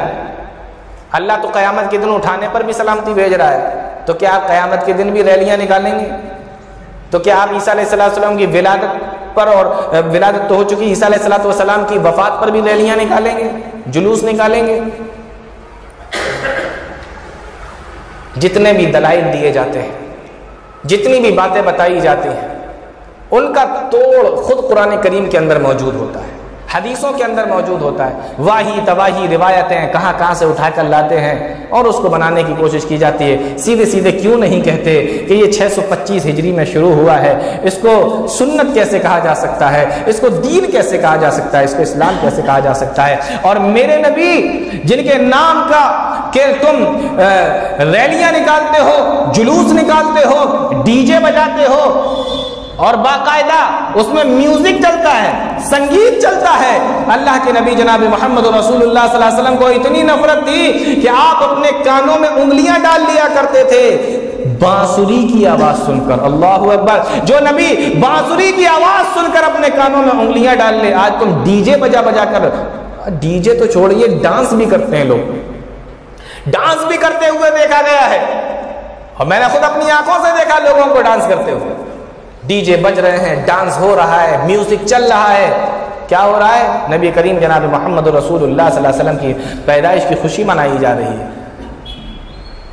اللہ کے نبی صلی اللہ علیہ وسلم کے بارے میں آتا ہے وَلَا سَخَّابًا بِالْأَسْوَاقِ، اللہ کے نبی صلی اللہ علیہ وسلم بازاروں میں زور سے نہیں بولتے تھے، چیختے نہیں تھے، چلاتے نہیں تھے، یہ نبی کریم صلی اللہ علیہ وسلم کی صفت تھی۔ اور فرمایا اللہ کے نبی صلی اللہ علیہ وسلم نے لَيَكُونَنَّ مِنْ أُمَّتِي أَقْوَامٌ يَسْتَحِلُّونَ الْحِرَّ وَالْحَرِيرَ وَالْخَمْرَ وَالْمَعَازِفَ، میری امت کے اندر ایسے لوگ پیدا ہوں گے جو دنیا کے اندر ریشم کو بھی حلال کر لیں گے، زنا کو بھی حلال کر لیں گے، گانے باجے کو بھی حلال کر لیں گے، ایسے لوگ اس دنیا کے اندر پیدا ہوں گے۔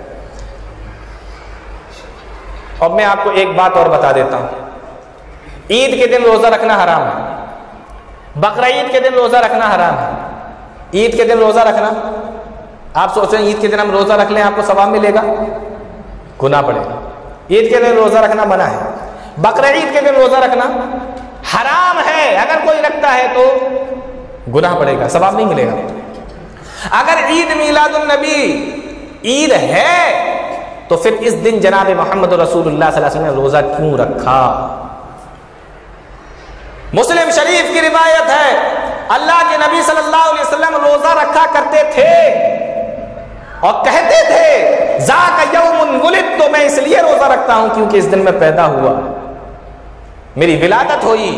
معلوم یہ ہوا کہ اللہ کے نبی صلی اللہ علیہ وسلم اپنے ولادت کے دن روزہ رکھتے تھے، اور عید کے دن روزہ رکھنا حرام ہے۔ میرے نبی دو تضاد والے کام نہیں کر سکتے کہ کہیں کچھ کریں کچھ، ایسا نہیں ہو سکتا۔ اس لیے عید کے دن روزہ رکھنا حرام، لیکن نبی کریم صلی اللہ علیہ وسلم روزہ رکھ رہے ہیں، اس کا مطلب یہ ہوا کہ جس دن نبی کریم صلی اللہ علیہ وسلم کی ولادت ہوئی وہ دن عید نہیں ہے، اس لیے اللہ کے نبی صلی اللہ علیہ وسلم نے روزہ رکھا اور رکھا کرتے تھے آپ۔ اب اتنی محنت، اتنی سجاوٹ، اتنا زور آزمائش، اور یہ دلیلیں اور یہ دکانیں اور یہ سجاوٹیں اور یہ تمام چیزیں اور ڈی جے اور بھانگڑے اور گانے اور باجے، اور اس پر پھر اہل حدیثوں پر لعن طعن، پوری محنت کی جا رہی ہے ایک بدعت کو لانے میں، ایک بدعت کو اجاگر کرنے میں، ایک بدعت کو لوگوں کے اوپر تھوپنے میں جو محنت کی جا رہی ہے۔ ایسے لوگوں کے بارے میں جانتے ہو اللہ رب العالمین نے کیا فرمایا؟ اللہ فرماتا ہے قُلْ هَلْ نُنَبِّئُكُمْ بِالْأَخْسَرِينَ أَعْمَالًا الَّذِينَ ضَلَّ سَعْيُهُمْ فِي الْحَيَاةِ الدُّنْيَا وَهُمْ يَحْسَبُونَ أَنَّهُمْ يُحْسِنُونَ صُنْعًا، اے میرے نبی کیا ہم آپ کو ان لوگوں کے بارے میں نہ بتا دیں جو اعمال کے اعتبار سے سب سے زیادہ خسارے میں، سب سے زیادہ دھوکے میں، سب سے زیادہ نقصان میں؟ کیا ہم آپ کو ایسے لوگوں کے بارے میں نہ بتا دیں جو اعمال کے اعتبار سے سب سے زیادہ نقصان میں، سب سے زیادہ خسارے میں؟ الذین ضل سعیہم فی الحیات الدنیا، یہ وہ لوگ ہیں جو دنیا کے اندر تو بڑی محنت کیا کرتے تھے، دنیا کے اندر تو بڑی محنت کرتے تھے، وہم یحسبون انہم یحسنون صنعا، اور وہ یہ گمان کرتے تھے کہ ہم تو بہت اچھا کام کر رہے ہیں۔ ایسے لوگ جب قیامت کے دن اللہ رب العالمین کے پاس میں پہنچیں گے اٹھا کر دیکھو 30واں پارہ، اللہ رب العالمین ارشاد فرماتا ہے عاملۃ ناصبہ، ایسے لوگ جب اللہ رب العالمین کے پاس میں پہنچیں گے، عاملۃ ناصبہ، محنت کر کر کے تھک گئے ہوں گے، محنت کر کر کے تھک چکے ہوں گے، عاملۃ ناصبہ تصلی نارا حامیہ، اور ایسے لوگوں کو جہنم کے اندر بھیج دیا جائے گا، آگ کے اندر ان کو پہنچا دیا جائے گا، آگ ان کا ٹھکانہ ہوگا۔ تو دین کے کاموں میں محنت نہیں ہو رہی ہے، بدعت کو ایجاد کرنے میں، بدعت کو فروغ دینے میں محنت ہو رہی ہے۔ اللہ فرماتا ہے کہ دنیا میں عمل کر کر کے تھک چکے ہوں گے، اور قیامت کے دن کہہ دیا جائے گا تصلی نارا حامیہ، آگ ان کا ٹھکانہ ہے۔ اللہ کے نبی صلی اللہ علیہ وسلم ارشاد فرماتے ہیں میں حوض پہ بیٹھا ہوا ہوں گا، اللہ اکبر، کتنا پیارا حوض ہے، فرمایا میں حوض پہ بیٹھا ہوا ہوں گا اور لوگ میرے پاس میں آئیں گے، میں ان کو پہچان لوں گا، وہ مجھے پہچان لیں گے۔ معلوم یہ ہوا کہ نبی کے امتی ہوں گے، اس لیے تو پیارے نبی فرما رہے ہیں کہ میں ان کو پہچان لوں گا، وہ مجھے پہچان لیں گے۔ ثم یحال بینی وبینہم، اللہ کے نبی فرماتے ہیں کہ فرشتے بیچ میں آ جائیں گے، آڑ کر دی جائے گی، میں پوچھوں گا ثم یحال بینی وبینہم، میں کہوں گا کہ ان کو کیوں روک دیا گیا، ان کو میرے پاس میں کیوں نہیں آنے دیا جا رہا ہے؟ فرشتے جواب دیں گے انک لا تدری ما احدثوا بعدک، آپ کو معلوم نہیں ہے آپ کے آنے کے بعد ان لوگوں نے دین کے اندر کتنے نئے کام نکال دیے تھے، انہوں نے دین کے اندر کتنی نئی چیزوں کو ایجاد کر دیا تھا، کیسی کیسی نئی چیزیں دین کے اندر لے کر آئے تھے۔ اللہ کے نبی صلی اللہ علیہ وسلم ارشاد فرماتے ہیں جب مجھ سے یہ کہا جائے گا فاقولو، تو میں کہوں گا سحقن سحقن لمن غیر بادی، دور ہو جاؤ، دور ہو جاؤ میرے دین کے اندر بدلاؤ کرنے والوں، میرے دین کے اندر نئی نئی چیزوں کو لانے والوں، میرے دین کو بدلنے والوں، میرے دین کے اندر ملاوٹیں کرنے والوں، لمن غیر بادی سحقن سحقن لمن غیر بادی، دور ہو جاؤ، دور ہو جاؤ۔ کوئی فائدہ نہیں، کوئی نتیجہ نہیں۔ تو کام وہی مانا جائے گا جس پر جناب محمد رسول اللہ صلی اللہ علیہ وسلم کی مہر لگی ہوئی ہے۔ اب ہماری اس تقریر سے، ہماری ان باتوں سے کوئی یہ نتیجہ نکالنے کی کوشش نہ کرے کہ ہمیں پیارے رسول صلی اللہ علیہ وسلم سے محبت نہیں ہے۔ ہمیں اللہ کے نبی صلی اللہ علیہ وسلم سے بڑی محبت ہے، اور کتنی محبت ہے؟ قرآن کریم کے اندر اللہ رب العالمین نے فرمایا قُلْ إِن كُنْتُمْ تُحِبُّونَ اللَّهَ فَاتَّبِعُونِي يُحْبِبْكُمُ اللَّهُ، اے میرے نبی آپ لوگوں سے کہہ دیجئے اگر تم یہ چاہتے ہو کہ اللہ تم سے محبت کرے فَاتَّبِعُونِی، تو میری اتباع کرو۔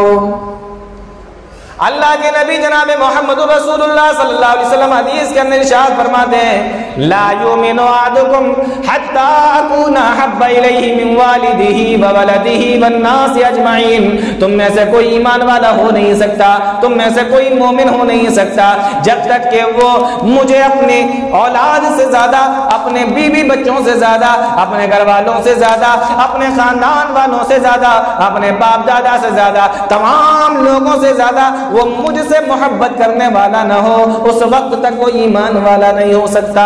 صحابہ کرام اللہ کے نبی جناب محمد رسول اللہ صلی اللہ علیہ وسلم سے سب سے زیادہ محبت کیا کرتے تھے، انہوں نے اپنی جانوں کا نذرانہ نبی کی خاطر پیش کر دیا، انہوں نے اپنی دولت نبی کے سامنے لٹا دی، اپنے گھر بار کو چھوڑ دیا، مال و دولت کو چھوڑ دیا، بیوی بچوں کو چھوڑ دیا، اپنے خاندان والوں کو چھوڑ دیا، سب کچھ میرے نبی کے صحابہ میرے نبی کی خاطر اور نبی کے دین کی خاطر چھوڑ کر چلے آئے، یہ ان کی محبت کی علامت تھی۔ لیکن اللہ کے بندو، کبھی کسی صحابی نے کوئی ریلیاں نہ نکالی، کبھی کسی نے کوئی جلوس نہ نکالے، کبھی کسی نے جشن عید میلاد النبی نہ منایا، کبھی کسی نے بھانگڑے نہ ڈالے، کبھی کسی نے ڈی جے نہ بجائے، کبھی کسی نے اچھل کود نہ کی، کیونکہ انہیں معلوم تھا کہ یہ تمام کی تمام چیزیں محبت رسول میں شامل نہیں ہیں، بلکہ یہ تو نافرمانی ہو جائے گی، اس سے تو میرے نبی کو پریشانی ہو جائے گی، اس سے تو میرے نبی چڑھتے ہیں۔ اللہ کے نبی جناب محمد رسول اللہ صلی اللہ علیہ وسلم سے اتنی محبت رکھنے والے صحابہ اکرام، لیکن کسی بھی ایک صحابی سے یہ آپ بتا نہیں سکتے کہ انہوں نے ریلیاں نکالی ہوں، جلوس نکالے ہوں۔ تو محبت کا مطلب یہ نہیں ہوتا، محبت تو صحابہ اکرام کو بھی بہت زیادہ تھی، سب سے زیادہ تھی، لیکن کبھی کوئی ریلی نہیں، کوئی جلوس نہیں، کوئی دکھا نہیں سکتا، ثابت نہیں کر سکتا۔ اور آخری بات بتا کے میں بات کو ختم کروں، آج آپ عید میلاد النبی، جشن عید میلاد النبی، جشن عید میلاد النبی کا نعرہ لگا کر تھک نہیں رہے ہیں، اور جو لوگ قرآن و حدیث کے ماننے والے ان کو گالیاں دے دے کے نہیں تھک رہے ہیں۔ کل تک کی بات ہے، آپ بھی 12 وفات کیا کرتے تھے۔ یہ آج آپ کی سمجھ میں آیا جب ہم ہی لوگوں نے ٹوکا کہ اللہ کے بندو پیدائش کی خوشی بھی مناتے ہو اور 12 وفات بھی کہتے ہو، جب وفات ہے تو میلاد کہاں؟ یہ ہم ہی لوگوں نے ٹوکا تو تمہاری سمجھ میں آیا کہ ارے یہ تو بات بالکل صحیح کہہ رہے ہیں، کل تک تم ہی 12 وفات کہا کرتے تھے، آج تم جشن عید میلاد النبی، جشن عید میلاد النبی، جشن عید میلاد النبی پہ آ گئے ہو۔ کل تک کی بات تھی، ہم نے ہی تمہیں بتایا۔ اور ایک آخری بات اور بتا دوں آپ کو، کہا جاتا ہے کہ 12 ربیع الاول جناب محمد رسول اللہ صلی اللہ علیہ وسلم کی ولادت کی تاریخ، حالانکہ صحیح تو نہیں ہے، لیکن اس بات پر سب کا اتفاق ہے، اس بات پر سب کا اتفاق ہے کہ جناب محمد رسول اللہ صلی اللہ علیہ وسلم کی وفات 12 ربیع الاول کو ہوئی تھی۔ وفات اللہ کے نبی صلی اللہ علیہ وسلم کی 12 ربیع الاول کو ہوئی تھی، ولادت 9 تاریخ ہے، لیکن آپ کہتے ہو کہ 12 ہی ولادت ہے، 12 ہی وفات ہے۔ تو میں آپ سے سوال یہ کرتا ہوں کہ اگر آپ کے ابا جان 10 تاریخ کو پیدا ہوئے ہوں اور 10 تاریخ کو ان کا انتقال ہو جائے تو آپ غم مناؤ گے یا جشن مناؤ گے؟ یہ آپ کے اوپر چھوڑ دیتا ہوں میں آپ کو۔ آپ کے والد 10 تاریخ کو پیدا ہوئے، 10 ہی کو ختم ہو گئے، وفات ہو گئی، ابھی میں چھوڑ دیتا ہوں آپ کے اوپر، آپ جشن منائیں گے یا غم منائیں گے یا کیا کریں گے، یہ آپ کے ہاتھ میں ہے۔ میں بھی آپ سے پوچھتا ہوں کہ اگر ولادت 12 ہے اور وفات بھی 12 ہے تو آپ ان دونوں میں سے جناب محمد رسول اللہ صلی اللہ علیہ وسلم کے تعلق سے کون سا کام کریں گے، یہ آپ کے اوپر بات ہے۔ میرے دوستو، یہ چند باتیں تھیں عید میلاد النبی کے تعلق سے، عید میلاد النبی کی شرعی حیثیت کیا ہے، چند باتیں میں نے آپ لوگوں کے سامنے رکھنے کی کوشش کی۔ اللہ تعالی ہم تمام لوگوں کو نیک عمل کی توفیق عطا فرمائے، قرآن و حدیث کو سمجھنے کی، اس پر چلنے کی توفیق عطا فرمائے، آمین، تقبل یا رب العالمین۔ وآخر دعوانا الحمدللہ رب العالمین، والسلام علیکم ورحمۃ اللہ وبرکاتہ۔